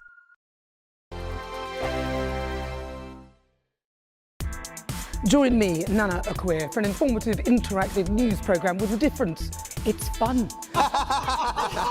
No, he didn't say that, though. I'm so surprised. I think there's an element of truth to that. Join me from 3 p.m. every weekend, only on GB News, Britain's news channel. This is GB News, Britain's news channel. Samantha, Jeffrey, thank you for your time tonight on The Late Show Live. Really appreciate it. This is a story that, amongst all the stories of wars and murders and crime and so on, at least it's given us a laugh, and at least the raccoon is okay. Just explain to us, if you can, Samantha, exactly what happened. Where was the raccoon found? Where is he now? Who found him, and so on? Yeah, so the store manager went to open up the ABC store here in Ashland, Virginia, and discovered a bunch of broken bottles in the back room. Upon further investigation, he was also located a raccoon that was passed out in one of the bathrooms. He had locked himself in the bathroom, and that's when the store manager called us to get him. So first things first, how on earth did he end up in the store? How did he get in there? So he fell through the ceiling. So he went through a ceiling tile and took out the wiring for the video camera as he was falling down. So we don't have a whole lot to go off of, just what the evidence that we encountered when we got to the scene of the crime. So he fell through the ceiling, and I guess he landed on, because there's pictures here we've got of bottles of, I think it's whiskey, just strewn all over the store. So he must have fallen through the ceiling onto the shelves, smashed all the bottles, and then I guess from there thought it was going to be a great idea to, what, lap up all the alcohol on the floor? I guess so. He just decided to have a party. And who found him? The store manager. And what was their reaction? Have you spoken to them? What were their first sort of comments to you when I guess they called you to report the raccoon passed out in the bathroom, right? Yeah, they were a little bit distraught. They didn't know how to get him out. They obviously did not want to pick him up themselves. So that's why they called us for assistance. GB News, the People's Channel. Do you trust what you're being told? Good, because neither do I. Those are just facts. I'm Alex Armstrong, and on my show, we'll expose the spin. Well, I want to answer that, because you didn't let me last time, because you always speak over me. The broken promises. To deny that is denying the truth. And the hypocrisy. Allow. Stop. You think we can allow? Politics, policy, parliament. Nothing is off limits. No sugarcoating, no fear of offence, just the truth laid bare. Tune in every Saturday and Sunday at 9 p.m. for Alex Armstrong Tonight, only on GB News, Britain's news channel.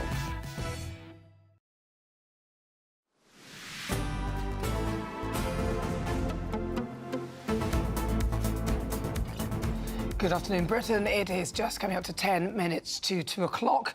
Now, the super rich aren't just chasing wealth anymore, they're chasing forever. Well, doctors are now warning that the obsession with living longer has tipped into something more worrying. Some clinics seeing a surge in patients whose lives are being taken over by what they call longevity anxiety. Well, joining us now to discuss this is managing partner of the longevity consulting group, Petra Kambarova. Now, Petya, what's wrong with wanting to live forever? Who doesn't want to live forever? Hi, hello guys. Thank you for having me. So I think it's very important when you think about living forever to first think about longevity and health span and lifespan. So we talk a lot about longevity is a word that we use quite a lot in the field, but actually what we focus on as scientists and entrepreneurs in the field is the health span. It's very important to keep in mind that the current discrepancy between a lifespan and a health span in the UK is around 20 years. So those 20 years spent in poor health are not only a massive strain on the community, on the families of the people dealing with such problems and such chronic diseases, but also massive burden in terms of economics and health systems as well. So when we take, let's say, for example, the US health system, 90% of the budget goes towards managing chronic conditions. And if you have to quantify that by 2030, it's expected that on a global scale, we're going to be spending 50 trillion annual dollars to actually prevent chronic disease management. So it's definitely more important to focus on prevention of such a disease as opposed to managing it afterwards. Now, of course, when it comes to the problem that you mentioned, people developing such anxieties, it's kind of ironic because one of the best things to do for you to live a good health span and of course, but a very good lifespan as well, is actually to have a good mental health. So it's kind of ironic. So stop worrying is the message. But I suppose there's a big question in that difference between lifespan and health span. If we somehow manage to extend lifespan, but the health span doesn't grow, that's a big problem for society. That's a lot of cost that is going to be placed upon our health systems, on our treasury, all the rest of it. But if it sort of tracks each other, if the health span grows, then that's a massive boon to our economy. That's brilliant for everyone. I mean, how do we know which branching future we're going to travel down? We definitely focus on health span when it comes to science, for sure. And even, people on a daily basis, or the so-called biohackers, they're also focusing on improving the health span first, because of course they're very intertwined, the two things usually, right? So one of the best things to do in terms of your health span, as I mentioned, is actually to look after your social connections and your mental health. Well, the first thing is to not smoke. So if you're a smoker, please stop doing that. But the second best thing after that is actually your mental health, as I mentioned. So the importance of being connected to your communities, also having superficial, or let's say like more novel relationships, with people in the street, people in the shops, when you get to your groceries. Just be kind, just be, polite, and try to expect the best from people. That's actually science. Science says that, not me. So we definitely can learn a thing or two. And the second thing, of course, is to also keep on track with your deep connections as well. Your family, your friends, your spouses, your loved ones. Yeah. That's definitely very important. And that is going to really Petra, support the we health are span. running out of time. Really good to talk to you. I think they're the same thing, actually, lifespan. I want to live forever. I want to be healthy. Seems obvious to me. But stay with us because lots coming up. First, some weather.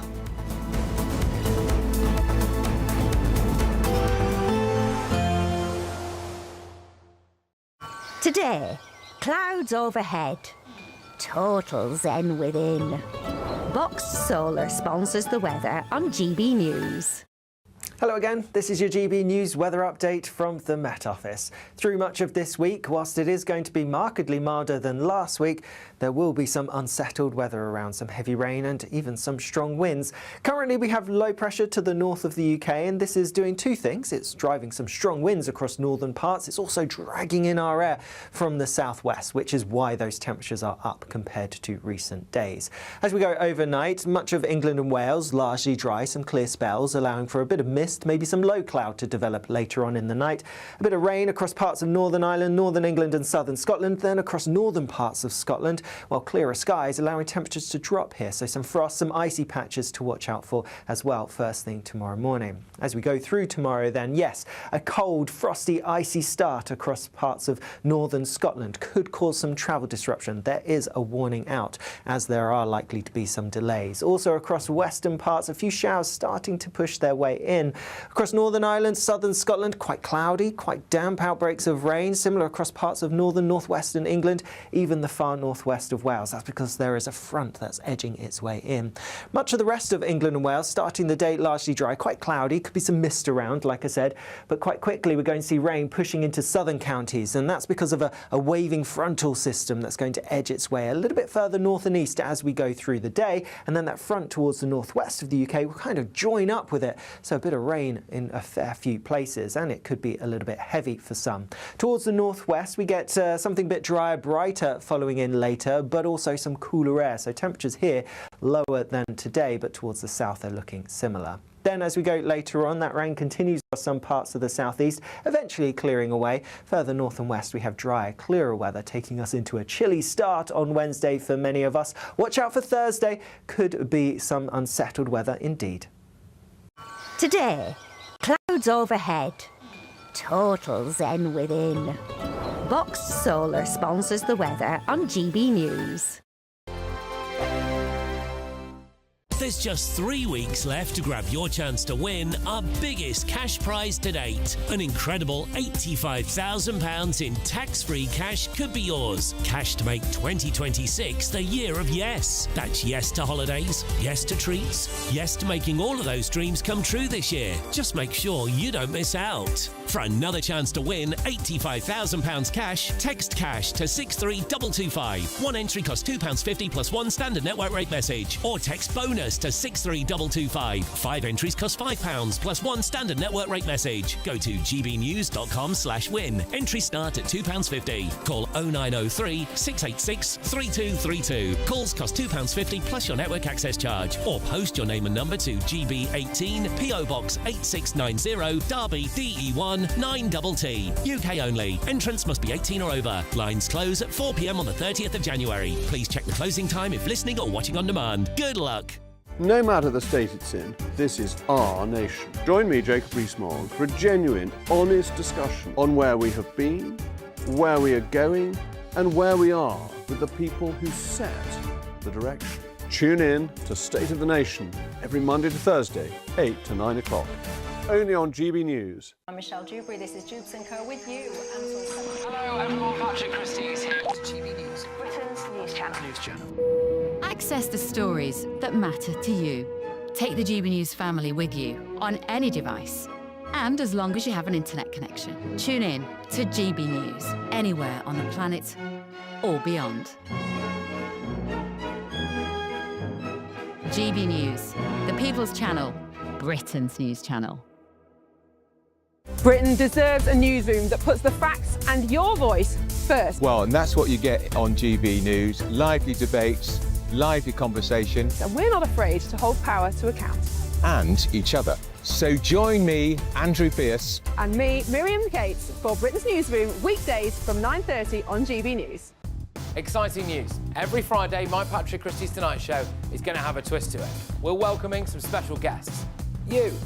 That's right, on Fridays I'm going to be doing my show in front of a live studio audience because this show is about you and what you have to say. It's going to be the same big debates, same big topics, same big opinions, but every Friday night at 9 p.m. you are invited to come on down to Patrick Christie's Tonight to be a part of the action. Only on GB News, the People's Channel, Britain's news channel. At GB News, we love to hear from you, our loyal community.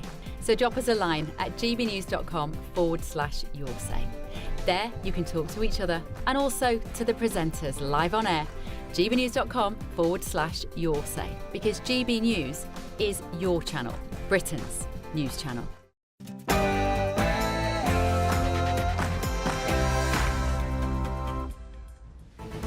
Good afternoon, Britain. It's 2 o'clock on Monday, the 12th of January. I'm Tom Harwood. And I'm Nana Akua. Britain needs reform.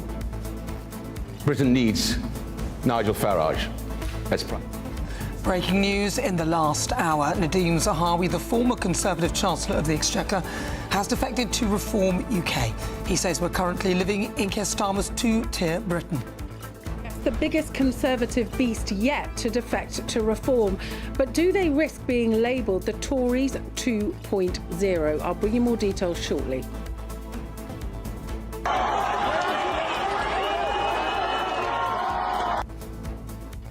And as Donald Trump considers very strong options for American involvement in Iran, the Islamic Republic warns that any attack will wreak retaliation after more than 500 protesters are now reported dead as unrest in Iran spreads.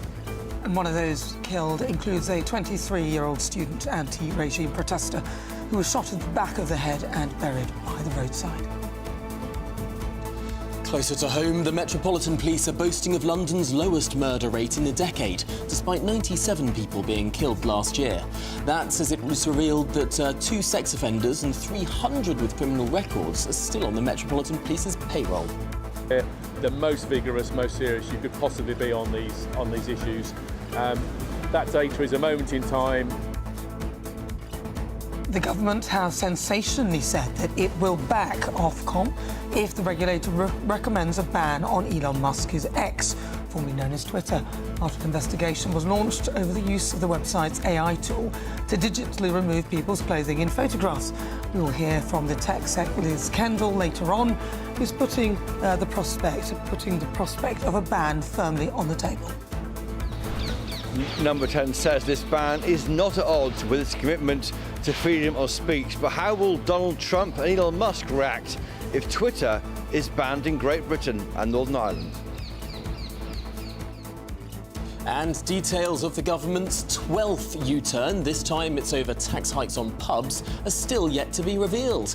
The Chancellor is scrambling after her reported about-face on business rates bombshell for our pubs. We'll be live from one shortly.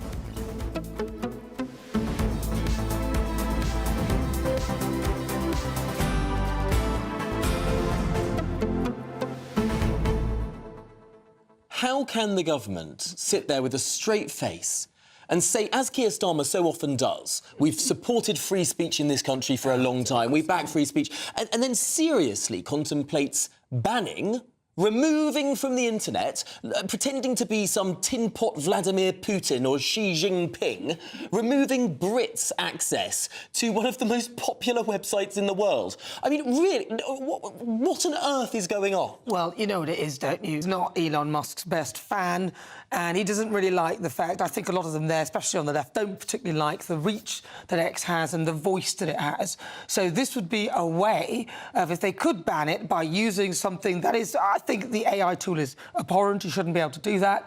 They're going to use that as the thing that they're going to justify banning it. Hey, look, why don't they do what other countries have done, which is ban the Grok app rather than banning entire X? I don't understand how you go from that to that. I think it's way massive overreach. Have any countries banned the Grok app? I think they have. I think Canada. I think there was. I don't know. I think they've banned Grok. I think they have. OK. I'm going to go and have a look. Find out. We'll have a look. But I think that there is a significant thing here, which is that when you're a platform, and I thought that this was an understood sort of arrangement ever since the advent of the internet, that a platform that has user-generated content, whether that's Twitter or Facebook or Reddit or any sort of forum, the platform cannot be responsible if a user chooses to do something illegal. That should be on the user. And Indonesia. Right, OK. They banned it. That's just some of them. Yeah, but that's what I'm saying. So they have banned. Yeah. But they haven't banned X. But here's the crucial point. We used to have an understanding across the Western world that a platform is not responsible for the content that the users put on it. Because if it were, you wouldn't be able to have any social media at all. How could you vet every single post, whether it's copyrighted material or whatever? Now, they should do their best to take down that sort of stuff. But my goodness me, if we're going to put the platform as liable for malicious users using AI to do malicious things, if suddenly that's the platform's fault, that undoes the entire understanding of what the internet is. Well, I think the platform does have a level of responsibility, though, a level of care to its other users. So I think that, yeah, I would do what Malaysia, Indonesia have done, and if he doesn't change the Grok thing, then I would ban that. But I would not ban X. I think that's an overreach, and that's where I would leave it. But what do you think? gbnews.com/your say, or scan the QR code. But first, your news headlines with Sam Francis.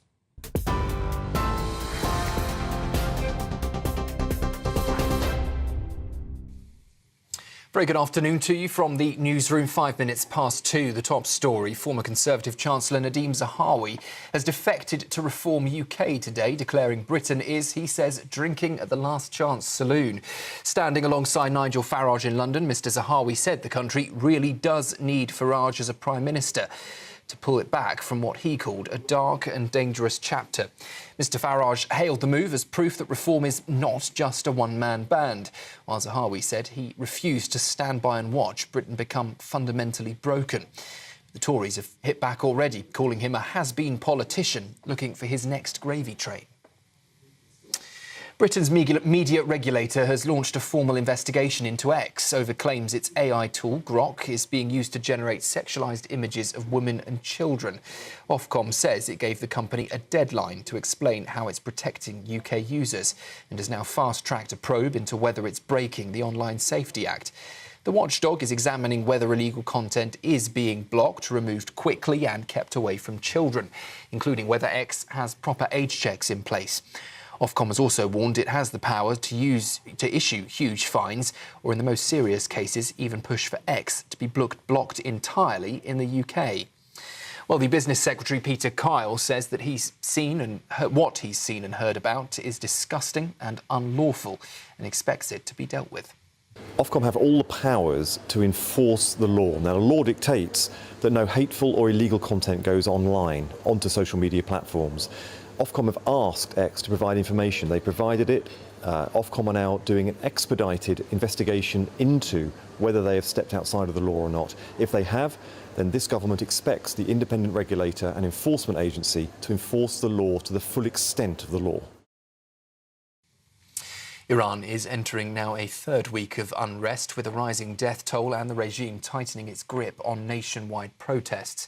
Human rights groups say at least 544 people have been killed and more than 10,000 arrested, as protests harden into open defiance now of the supreme leader.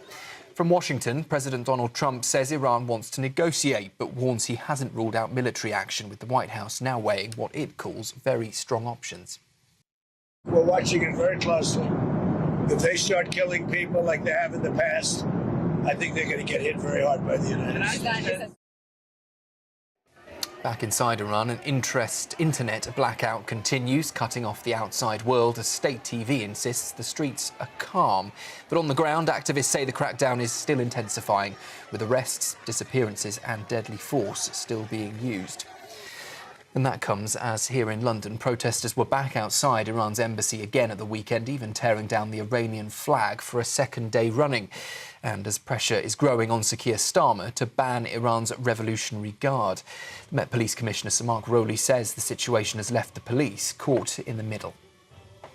We're the people on the street dealing with tension and trying to manage that tension and deal with illegal behaviour. So, for example, there was a protest over the weekend outside a restaurant, and we've made an arrest there, and we're looking to the CPS as whether we can prosecute somebody for incitement for racial hatred from that offence. So we'll keep doing those sort of things. We'll keep intervening when people break the law, and trying to find that balance between freedom of speech, which I know is really important to people, and your ability to express your opinion, but also balancing that with not doing it in a way which intimidates or affects the rights of others. London's murder rate has fallen to its lowest level in more than a decade, according to new figures out today from the Met Police. 97 homicides were recorded last year, giving London a lower murder rate than New York, Berlin or Milan. And teenage killings have also dropped to their lowest level since 2012. Police Chief Mark Rowley says targeted operations against gangs and knife carriers are shattering fewer families now, calling it the product of amazing police work. But City Hall and opposition figures are still clashing over whether Londoners actually feel any safer. And tens of thousands of people across Sussex and Kent are starting their week without running water. That's after Kent County Council declared a major incident. South East Water blames Storm Goretti, freezing weather and a power failure at a pumping station, with 14 postcodes still dry around East Grinstead, Frant and Tunbridge Wells.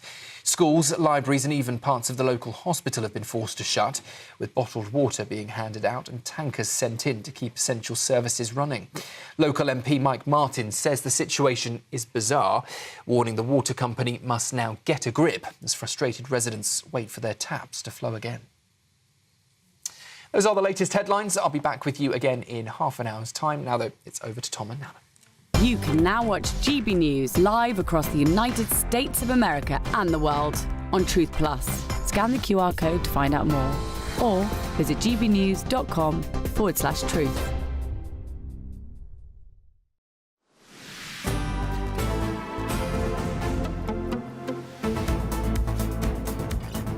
Good afternoon, Britain. It's just gone 10 minutes after 2 o'clock. 500 people are dead after protests in Iran over the weekend escalated. Tehran is warning Washington that it will retaliate against any attacks. We're watching it very closely. If they start killing people like they have in the past, I think they're going to get hit very hard by the United States. Well, President Trump has said that Iranian leaders have contacted the United States now to negotiate as he considers taking military action. Meanwhile, the United States joins calls for Downing Street to proscribe Iran's Islamic Revolutionary Guard Corps. Well, joining us now is the former Foreign Secretary, Sir Malcolm Rifkin. Thank you very much for joining us. Thank you very much for inviting me. Well, so let's talk about Iran and Donald Trump's intervention in this way. Is this wise of him to get involved in this manner? Well, it depends entirely on what he's proposing to do.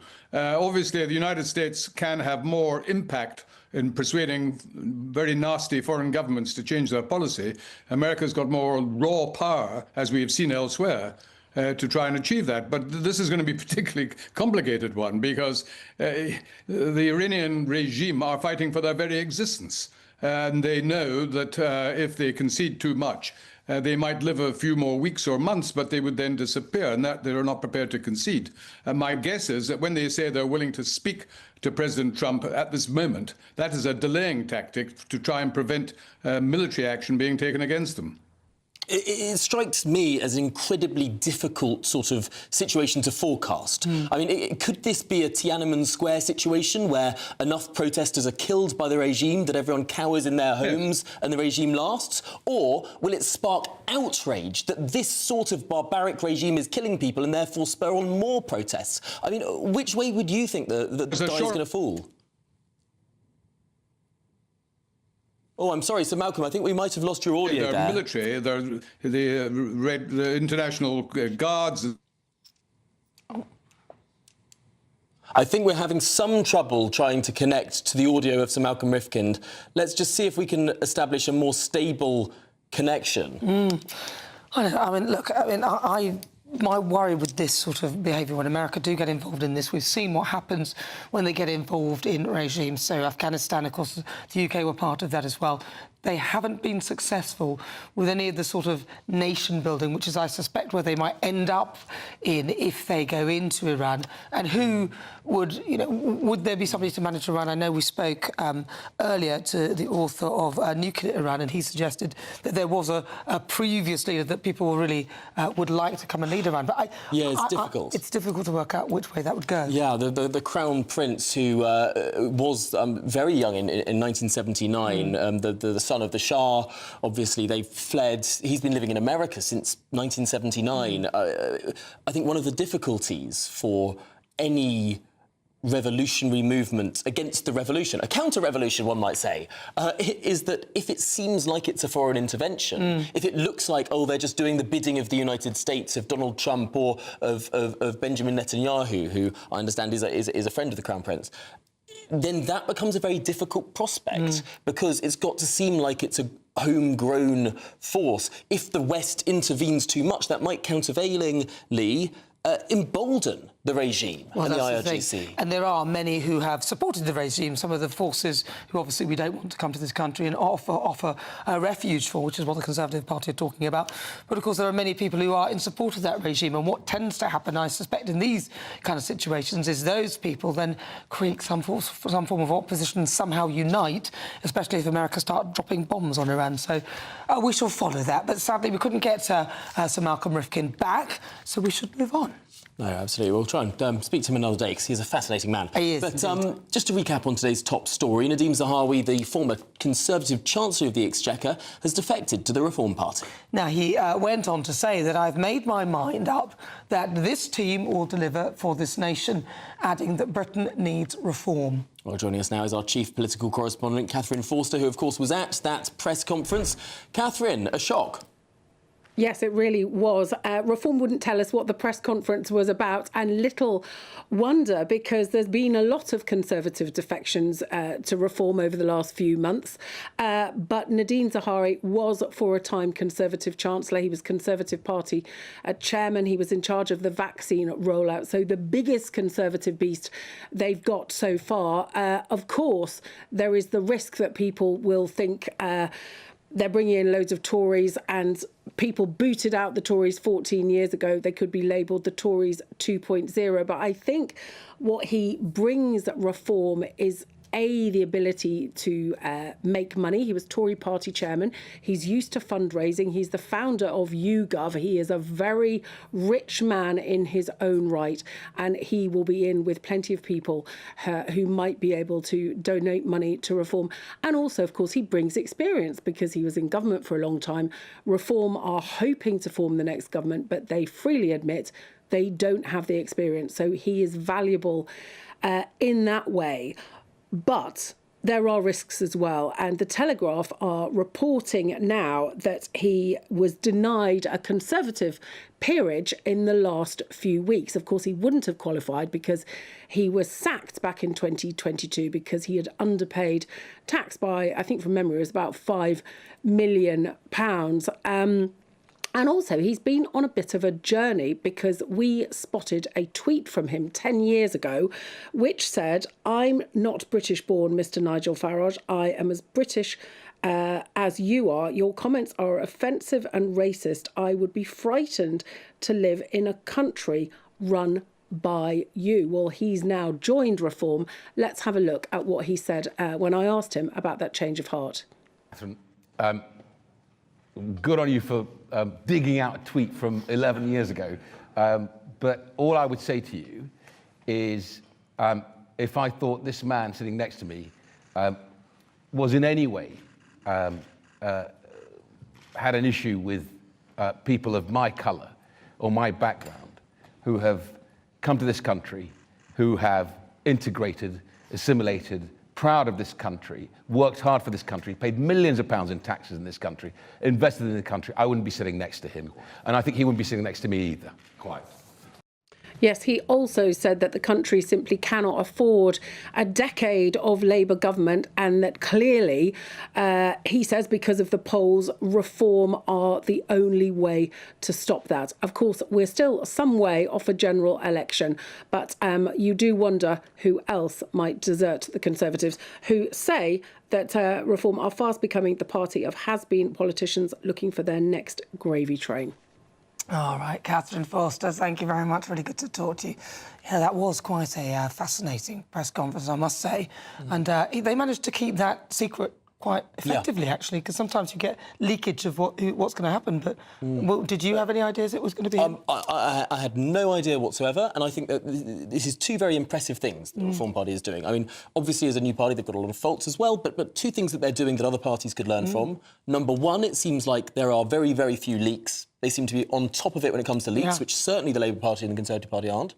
And number two, these regular press conferences where they will literally allow every single journalist in the room to ask a question. And they will... So, yes, of course, sometimes they'll be combative with the journalists. I mean, it's a contact sport, is political journalism very often. But my goodness me, it is just fundamentally good to have that sort of access and that sort of back and forth. It's what happened with both the Labour and the Conservative parties in the 1980s. In the election campaigns, there would be morning press conferences. Everyone would get a chance to ask those leading politicians. It's good that Reform's bringing that back. Well, and Donald Trump has set a very good example of that, because he goes on and on and on. He lets literally anyone ask a question. But look, a Conservative spokesman said, in response to Zahawi's defection... Reform is fast becoming the party of has-been politicians looking for their next gravy train. Their latest recruit used to say he'd be frightened to live in a country run by Nigel Farage, which shows the level of loyalty for sale. It went on to say that Reform want higher welfare spending and higher taxes. They are a one-man band with no plan for country under Kemi Badenoch. The Conservatives are demonstrating we have the plan, the competence and the team to get Britain working again. Interesting, they call him a has-been politician. Let's not mention the Conservative Party, shall we? Say no more.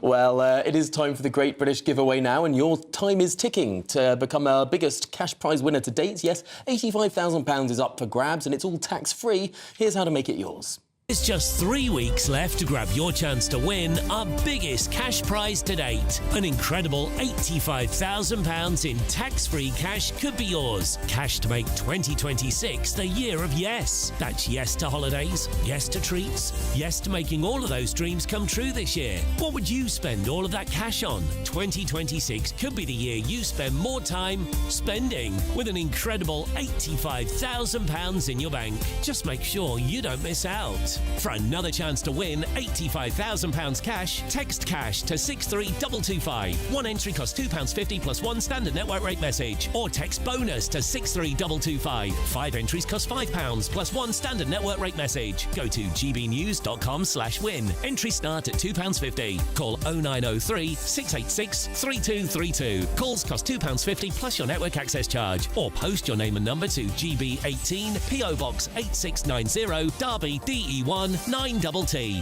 UK only. Entrance must be 18 or over. Lines close at 4 p.m. on the 30th of January. The winner may be contacted live on GB News, week commencing 9th of February. Please check the closing time if listening or watching on demand. Good luck. Good luck indeed. This is Good Afternoon Britain on GB News. Lots more coming up on today's show. Yes, an exiled political consultant who was shot 6 times after fleeing Venezuela has said Maduro's capture gives him hope. We'll be speaking to that very political consultant shortly, but after the break. The government has sensationally said it will back Ofcom if the regulator recommends a ban on Elon Musk's X, formerly known as Twitter, after an investigation into the website's AI Grok tool. We'll have the latest on that next. Well, indeed, more to come as well. You're with GB News, Britain's news channel.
Hi, I'm Michelle Dewberry, and my show is your opportunity to cut through all the noise and dive in headfirst to some robust debates. Ideas clash. Situation, No, Because the failure is... You're deliberately avoiding my point. Nothing's held back, And if you think this is the end of it, wait for more. and we do not shy away from the difficult stuff. Sometimes I want to shake people and say, if only you understood. So join me on Jubes & Co. weeknights at 6 p.m, only on GB News, Britain's news channel. Mornings don't have to be tiresome, especially if you have the right company. Wake up to news as it happens, opinion and debate, and of course, a little bit of entertainment too. Because when the kettle's on, we're on. That's Breakfast on GB News, a show worth waking up for. Every morning from 6 a.m. Only on the People's Channel, Britain's news channel. We'll spread the news, you spread the word. From the school run to the home run, watch a new show for all of Britain. He can say whatever he wants. A straight-talking show where all voices are heard. And, you know, when are we going to stop talking about smashing the gangs and actually do it? With the stories that matter from every part of our country. There's a bit of a crash landing there for your Chancellor. Bold, fearless and standing up for you. That's me, Martin Dordme, 3 p.m. till 6 p.m, weekdays, here only on GB News. The People's Channel, Britain's news channel.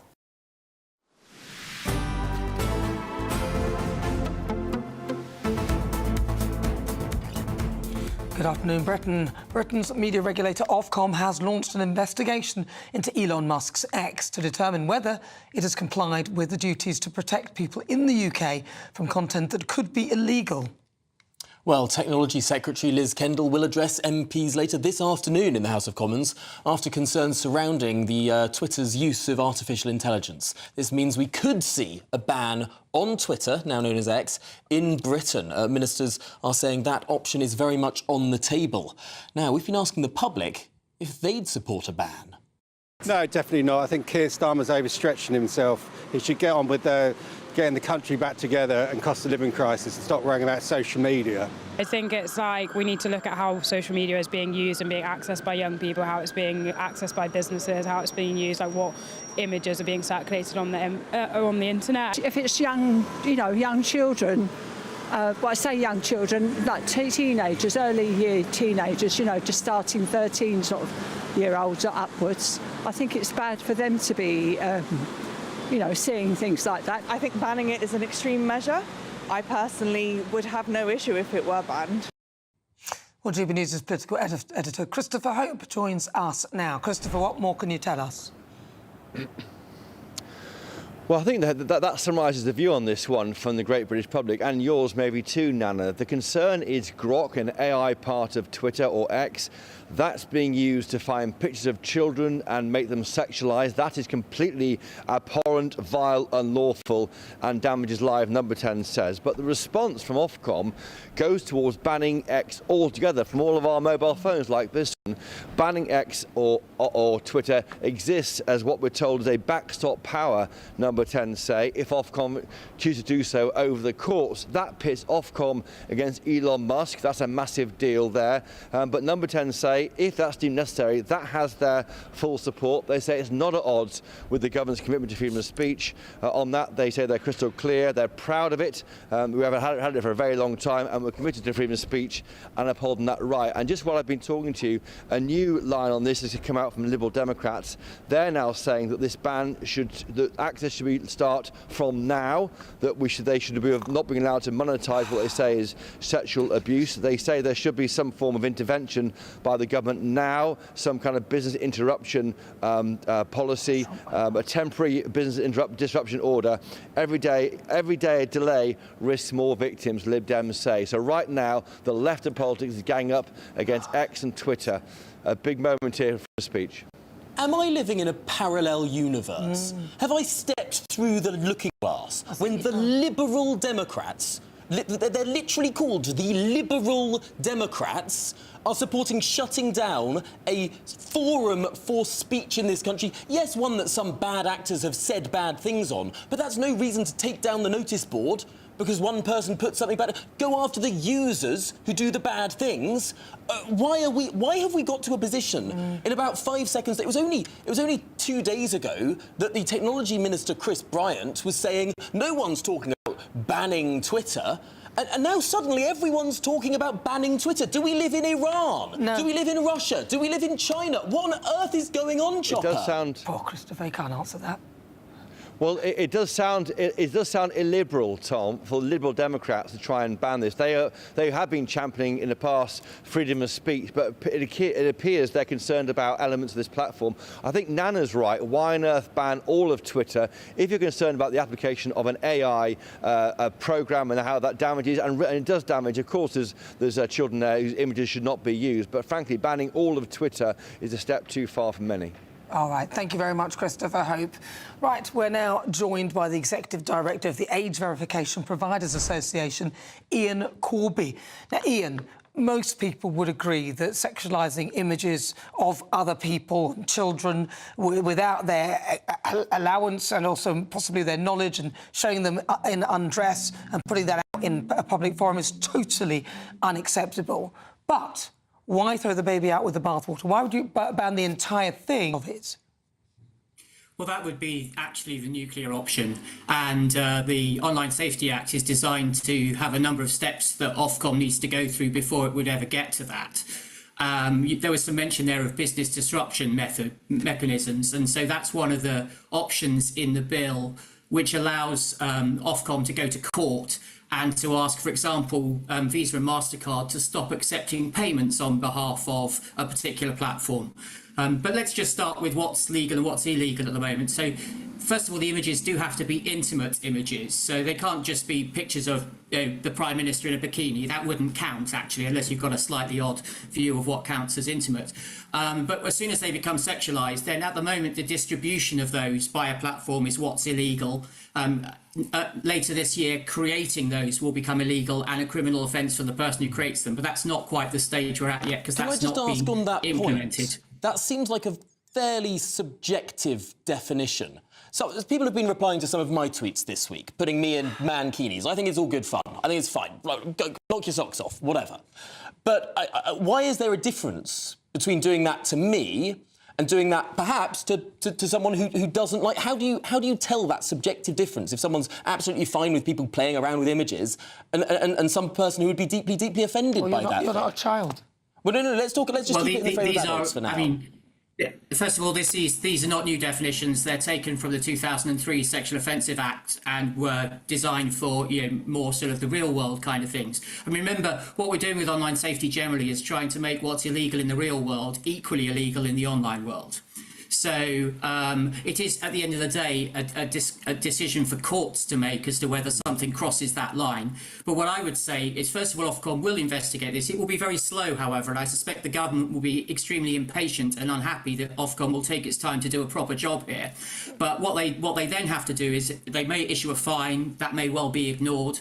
But if they want to then take some more direct action, then they can go after payment providers, advertisers, hosting services. This was all really designed when we were worried about pornographic sites based overseas who would otherwise just completely ignore the British government. And I think it comes down to digital sovereignty and to whether we think what the British people vote through their parliament as to be illegal or legal in this country is something that we ought to be able to enforce or not. All right, Ian Corby, thank you very much. He's the Executive Director of the Age Verification Providers Association. Well, this is Good Afternoon Britain on GB News. Lots more coming up on today's programme. An exiled political consultant who was shot 6 times after fleeing Venezuela has said that Maduro's capture gives him hope. We'll be speaking to that political consultant next. All of that and indeed more to come here with GB News, Britain's news channel. Hello, very good day to you. This is your GB News weather update coming to you from the Met Office. There will be a bit of sunshine around today, but also a little bit of rain as well, and some strong winds, particularly towards the north. I think the bigger talking point is how much milder it is compared to some recent days. There's low pressure towards the far north of the UK, and it's this that's driving those strong gusty winds, gales, maybe even a bit stronger than that across some parts of northern Scotland in particular. And there are also some outbreaks of rain around. Some of them could be a bit heavy, some pushing across parts of northern England, some into western parts of Northern Ireland, some showery bursts in other places as well. But like I said, it is markedly milder than it has been of late. Temperatures widely getting into double figures across southern areas, and even towards the north, we're looking at high single digits for most. Then, as we go into this evening and overnight, sticking with the strong winds across the very far north of Scotland, the rain just about fringing into parts of Orkney and Shetland, but actually across many northern parts of Scotland, a dry start tonight with some clear skies. Further south, across central southern parts of Scotland and Northern Ireland, quite cloudy, quite wet. Meanwhile, across the rest of England and Wales, a few outbreaks of rain possible, but actually most places ending the day largely dry with some clear skies. Where we then have clear skies overnight, we are going to see perhaps some mist, maybe some low cloud developing here and there across some central southern parts of England and across northern parts of Scotland. Here, with clear skies, we're going to see temperatures dropping. Could be some fog, but also some frost and some icy patches to watch out for. In between, across parts of Northern Ireland, parts of northern England, southern Scotland, it's cloudier and there will be some rain pushing through. And that takes us into a pretty damp start as we go through tomorrow. A front will be making its way southeastwards as we go through the day. And as well as that, we have a wavy feature that's coming in across some southern southeastern parts, bringing some heavy bursts of rain as well. With the cloud and rain towards the south staying relatively mild here, but further north, temperatures down a couple of degrees on today. Thank you, Britain, for the thousands of you who are becoming friends of GB News every week. You're not only watching and listening to our programmes, you're becoming part of them too.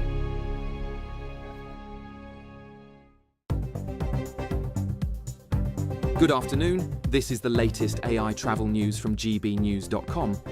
On the A85 at Methven, both directions are restricted after a road traffic collision. On the A489 between Mashinleth and Semes Road, an accident is causing disruption in both directions. In Staffordshire, the M6 northbound at Junction 12 has lane closures for road management. And in Milton Keynes, the M1 northbound between Junction 14 and Junction 15 has 2 lanes shut following a crash. And on the trains, Great Western Railway is reporting disruption across various routes, while Greater Anglia has disruption between Colchester and Chelmsford. For more travel news, go to gbnews.com.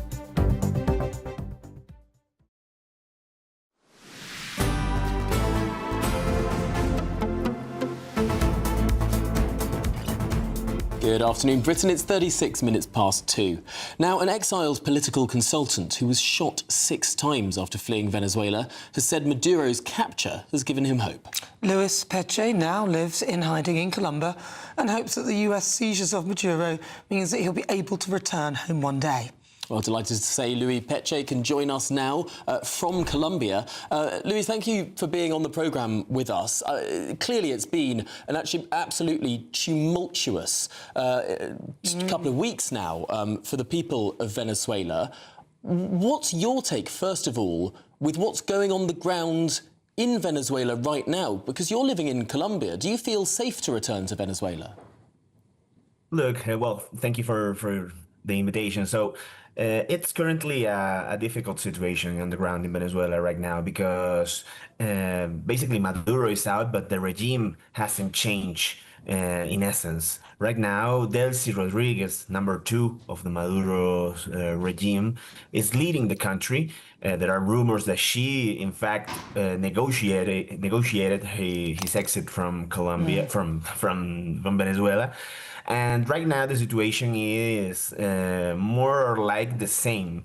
Right now there are situations that can be,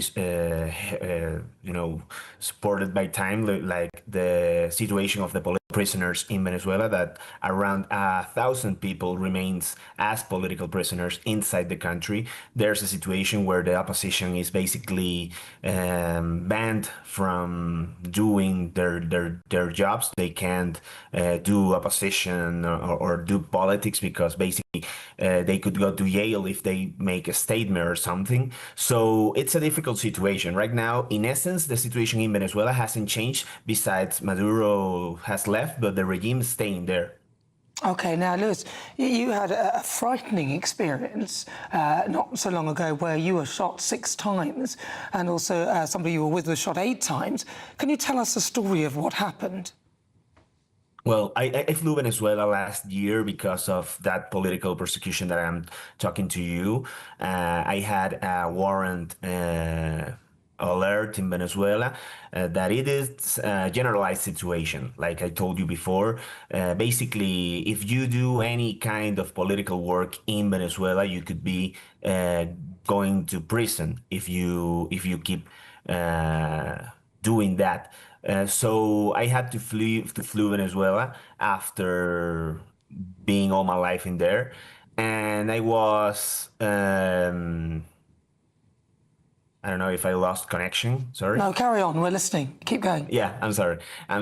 So yes, I had to flee Venezuela, and well, on October 2025, I was leaving my apartment when 3 guys came out of a car that was parked outside my building and started shooting at us. I lived with one of my best friends, Gendry Velasquez, who was a political prisoner in Venezuela, and we both were shot. He was shot 8 times. I was shot 6 times. I think it's a miracle for me to be alive right now. So where were you shot? Because, you know, you look quite well now, but as I understand it, you jumped into a flower bed, started shouting, and of course... Yeah, I was shot 6 times. One of them was here around my belly, but the bullet didn't get into my body. 3 of the other shots were in my in my right leg. Those are you are watching on your screen. The doctor said that it was kind of a miracle that none of the bullets broke the femur, that it's in the leg, or the femoral arteria, that it's also in there. So the damage was minor on, well, all the other scenarios that could happen on that bullet. And the other 2 shots were on my left foot. I had to have a surgery because I had 4 fractures in my foot because of the shots. I had to use those apparatus that you're seeing on your screen in order to stabilize my foot, because 2 of my toes didn't have a bone because the bullet destroyed my toes bone. So, well, it's a difficult situation, but I choose to look at the bright side. I'm alive. That's the good news, and ready to going back to my country. I really have the hope of coming back to Venezuela. Well, your injuries speak to the unspeakable brutality of the Maduro regime. But as you say, his number 2, Delcy Rodriguez, she is now the acting president. She was sworn in. Do you believe the Americans when they say it's the Trump regime that's actually in charge in Venezuela now? I mean, what has actually changed on the ground? Can you sort of explain, what are we expecting to happen next?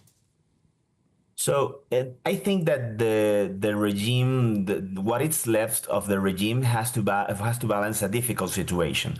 On one hand, you have to basically obey everything that the United States is telling you to do, because you have this threat of the same armed forces that kidnapped Maduro and took him out of the country. Well, they are still there. So this threat that Trump said of the second wave on Venezuela is still there. So she has to obey basically everything that the United States are telling her to do. On the other side, you have that, well, the Maduro regime and the Chavista regime has held in power basically with a narrative that is all about anti-imperialism. So basically all of their power comes from telling their people, well, we are the defense against imperialism in Latin America. We are allies of Cuba, of Russia, of Iran, of China. And I don't know. I think that Chavismo right now is trying, they are in shock, obviously, because they didn't expect that in a so quick operation of about 2 hours, the United States came, took their leader, and, well, they were off and they couldn't do anything about it.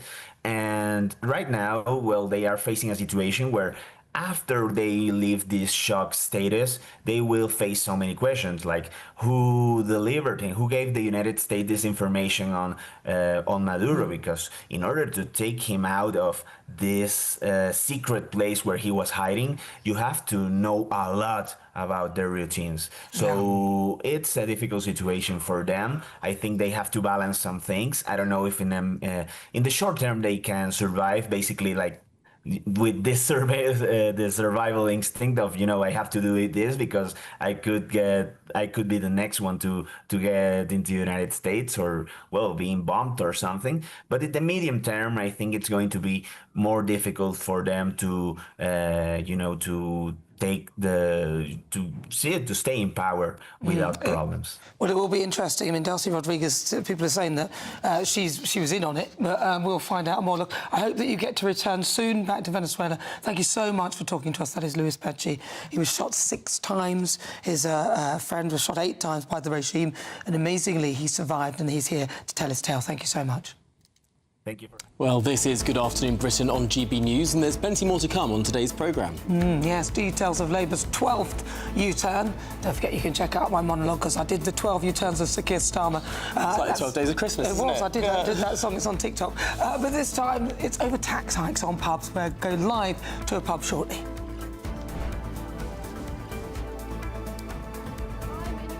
Cotswold pub, and are we going to be speaking to a landlord who says this announcement will come as a relief, but there's still much more to be done. But first, here's your travel weather.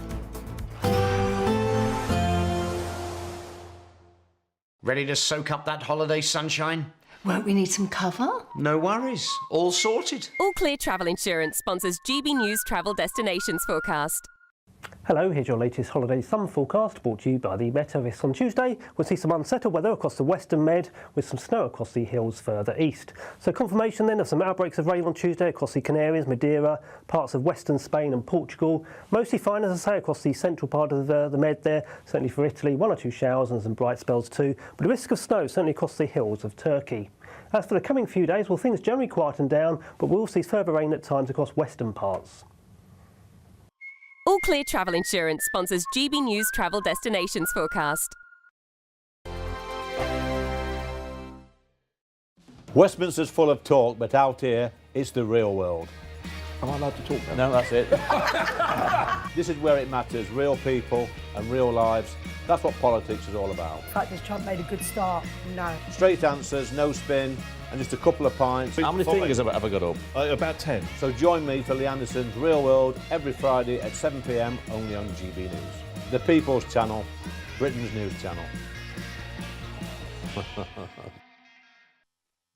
You want to know what's really going on in the corridors of power? Labour don't know what to do with you half the time, and that makes you quite lethal in the chamber. Get behind the headlines with Chopper's Political Podcast. Join me, Christopher Hope, as I sit down with the great and the good of British politics. We'll see where this ruling takes us. These are the stories shaping our nation. Chopper's Political Podcast, available now on all platforms. Listen in and stay ahead. Decisions made in Washington aren't just shaping America, they're shaping Britain too. From migration to global security, from crime to health. Whatever happens in the White House today will be felt in your town or city tomorrow. That's why The Late Show is live from Washington, D.C. Cutting through the politics to show you what it all means for Britain. The Late Show live every night at midnight. Only on GB News, Britain's news channel. Bold. They are under no illusion. Ray. Are you a human trafficker? Boundless. I've had enough of the nonsense, and I'm not afraid to say it. Don't get us on the BBC. Every weeknight, I tear through the headlines. The smell of gasoline. Should we be worried about it? From Westminster madness to cultural war chaos. What we're going to do now is they are throwing things out the car as we speak. Get ready, Britain. Here we go. Patrick Christie tonight, weeknights from 9 p.m. only on GB News, Britain's news channel. At GB News, we love to hear from you, our loyal community. So drop us a line at gbnews.com/yoursay. There you can talk to each other and also to the presenters live on air.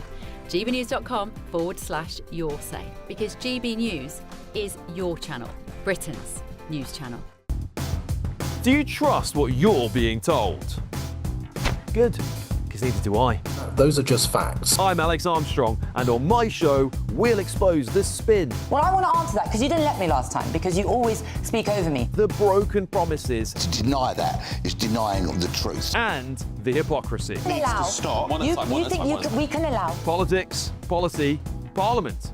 Nothing is off limits. No sugarcoating, no fear of offence, just the truth laid bare. Tune in every Saturday and Sunday at 9 p.m. for Alex Armstrong Tonight, only on GB News, Britain's news channel.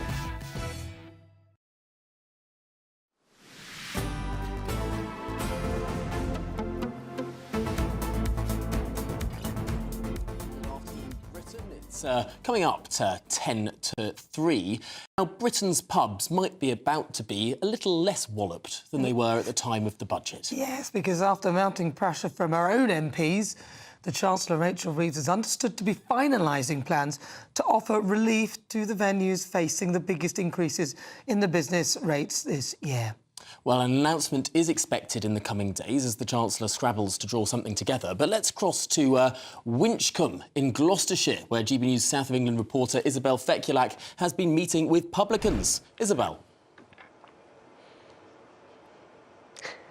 Hello, good afternoon, guys. I'm in a beautiful pub here in Winchcombe. It's called the Corner Cupboard Inn, and it's in a building that dates back to the 1600s. It's honestly a beautiful building, but like many others, it has been struggling after the government's budget. But a sign of relief, possibly, with this announcement coming up. As you can see behind me, I'm joined by Luke Blaffett, the pub landlord here. Luke, thanks for coming on today. You are a new landlord here.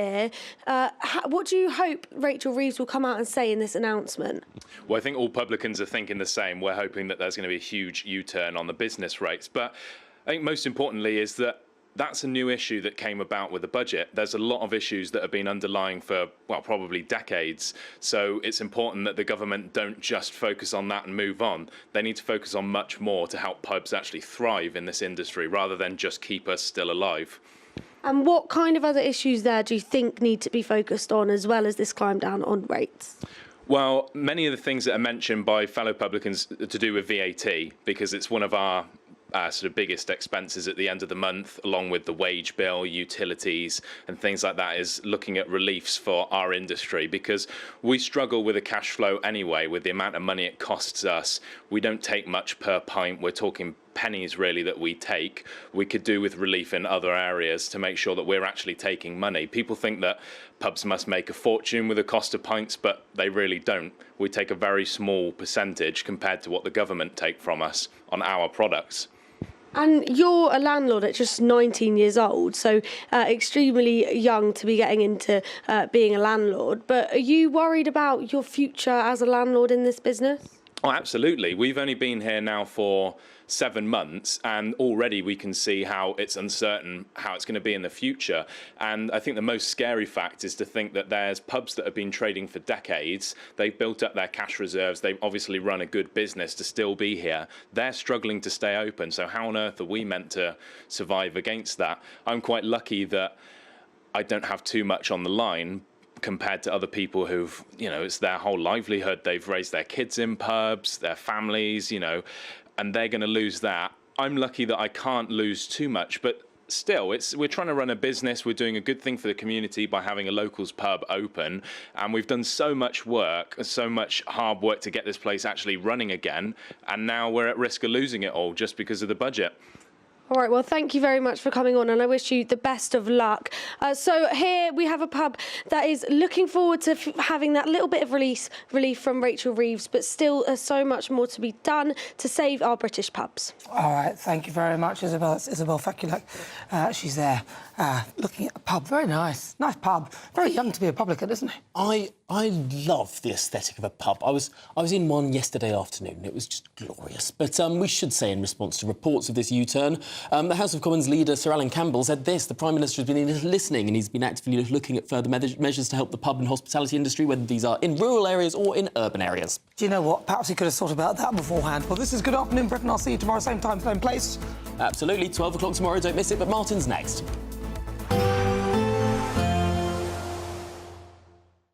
Expect warm spells with the odd rude interruption. Boxed Boilers sponsors the weather on GB News. Hello again, this is your GB News weather update from the Met Office. Through much of this week, whilst it is going to be markedly milder than last week, there will be some unsettled weather around, some heavy rain and even some strong winds. Currently we have low pressure to the north of the UK, and this is doing two things. It's driving some strong winds across northern parts. It's also dragging in our air from the southwest, which is why those temperatures are up compared to recent days. As we go overnight, much of England and Wales largely dry, some clear spells allowing for a bit of mist, maybe some low cloud to develop later on in the night.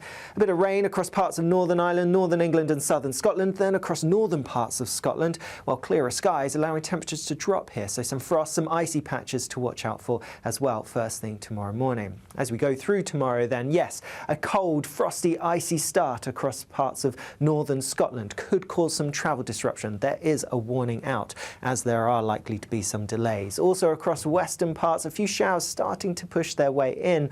Across Northern Ireland, southern Scotland, quite cloudy, quite damp outbreaks of rain, similar across parts of northern northwestern England, even the far northwest of Wales. That's because there is a front that's edging its way in. Much of the rest of England and Wales starting the day largely dry, quite cloudy, could be some mist around, like I said, but quite quickly we're going to see rain pushing into southern counties, and that's because of a waving frontal system that's going to edge its way a little bit further north and east as we go through the day, and then that front towards the northwest of the UK will kind of join up with it, so a bit of rain in a fair few places, and it could be a little bit heavy for some. Towards the northwest we get something a bit drier, brighter following in later, but also some cooler air, so temperatures here lower than today, but towards the south they're looking similar. Then as we go later on, that rain continues across some parts of the southeast, eventually clearing away. Further north and west we have drier, clearer weather taking us into a chilly start on Wednesday for many of us. Watch out for Thursday, could be some unsettled weather indeed. Expect warm spells with the odd rude interruption. Boxed Boilers sponsors the weather on GB News. There's just 3 weeks left to grab your chance to win our biggest cash prize to date. An incredible £85,000 in tax-free cash could be yours. Cash to make 2026 the year of yes. That's yes to holidays, yes to treats, yes to making all of those dreams come true this year. Just make sure you don't miss out. For another chance to win £85,000 cash, text cash to 63225. One entry costs £2.50 plus one standard network rate message, or text bonus to 63225. 5 entries cost £5 plus one standard network rate message. Go to gbnews.com/win. Entries start at £2.50. Call 0903 686 3232. Calls cost £2.50 plus your network access charge, or post your name and number to GB18 PO Box 8690 Derby DE1 9TT. UK only. Entrance must be 18 or over. Lines close at 4 p.m. on the 30th of January. Please check the closing time if listening or watching on demand. Good luck. This is GB News, Britain's news channel. I saw the other day, I was walking down the street and there was a toddler with an iPhone holder attached to its buggy, you know, just staring blankly at this screen. That toddler wasn't on social media, it wasn't interacting with it, but it was still a screen. And of course, we've now got EdTech being rolled out across more and more schools. So the kids just can't get away from the screens. Sometimes that is down to, you know, parental involvement, parental responsibility. Often it's not. Often it's schools that are now mandating screen use. But all in all, it makes for a bleak and rather depressing picture of childhood. It really does. And I mean, you know that we've discussed this. So I'm very lucky in the school that Alice is in that they will listen to me because they've got small classes.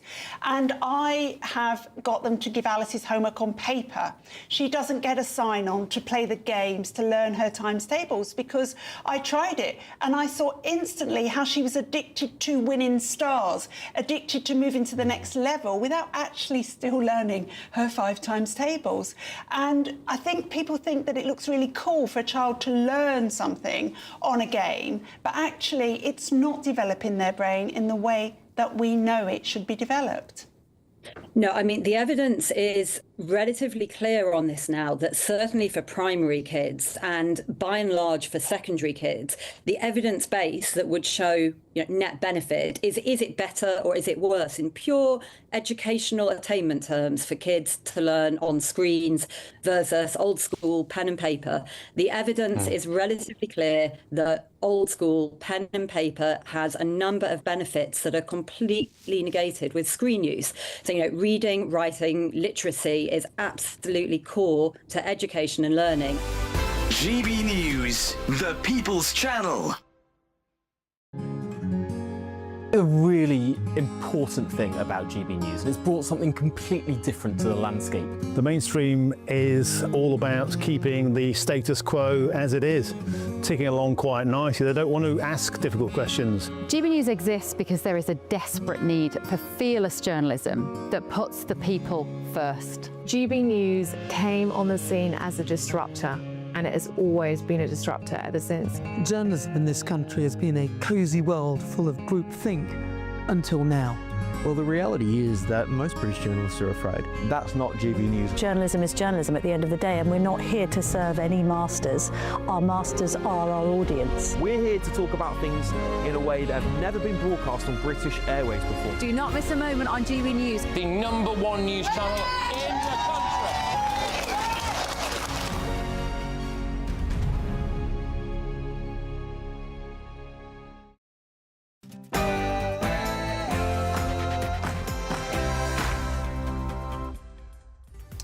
A very, very good afternoon to you and a happy Monday. Once again, it's 3 p.m. and welcome to the Moss and Daubney Show here on GB News, broadcasting live across the UK. All the very latest news, debate and analysis all the way through until 6 p.m. An action-packed week of politics awaits. Let's get cracking. So it is time for another glorious revolution to get us back to a fully sovereign parliament, and where the government really is the government. For that, my friends, Britain needs reform. Yesterday, former Chancellor Nadhim Zahawi became the latest and the biggest name Conservative to defect to Nigel Farage's Reform UK. The Tories have already brutally blasted him as a has-been, but with his vast experience, is Zahawi precisely what Reform UK needs to be fit and ready to govern? And in its ongoing war of words against Elon Musk, the Labour Party has today hinted it might ban X as Ofcom launch a probe into its Grok AI app that puts women and children in bikinis. A sensible precaution to keep women and children safe, or, as Donald Trump claims, a lurch towards a Russia-style ban. We'll be live for questions from Parliament. This is fantastic news, isn't it? And of course, every case is a tragedy, and we do an amazing job supporting the families in those moments, and we solve 95% of those cases. Yeah, the Met Chief Sir Mark Rowley and Sadiq Khan, London's mayor, have today claimed homicides in London are down by 11%. But is London really safer under London's mayor? Well, GB News has done a deeper dive into the horrific data, and it paints a very, very different picture to that of Sir Sadiq. I'll be joined in the studio by Reform UK's mayoral hopeful Layla Cunningham, who Mayor Khan has blasted for spreading distortions and untruths about London being in a grip of a crime wave. Now our country has voted decisively for change, for national renewal. Should there be an immediate general election? Well, that was the question posed in a petition that amassed over 1 million signatures. And during today's show, a 3-hour debate will kick off on that very topic. We'll be there live and be asking the even bigger question. Is this the beginning of the end for Sir Keir Starmer?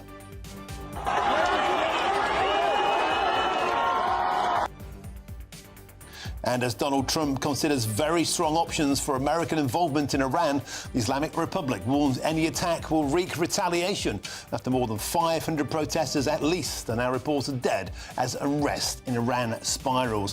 One of those killed includes a 23-year-old student anti-regime protester who was shot in the back of the head and buried by the roadside. We'll have all the latest throughout the show. That is an action-packed show, and it's all coming up in your next hour.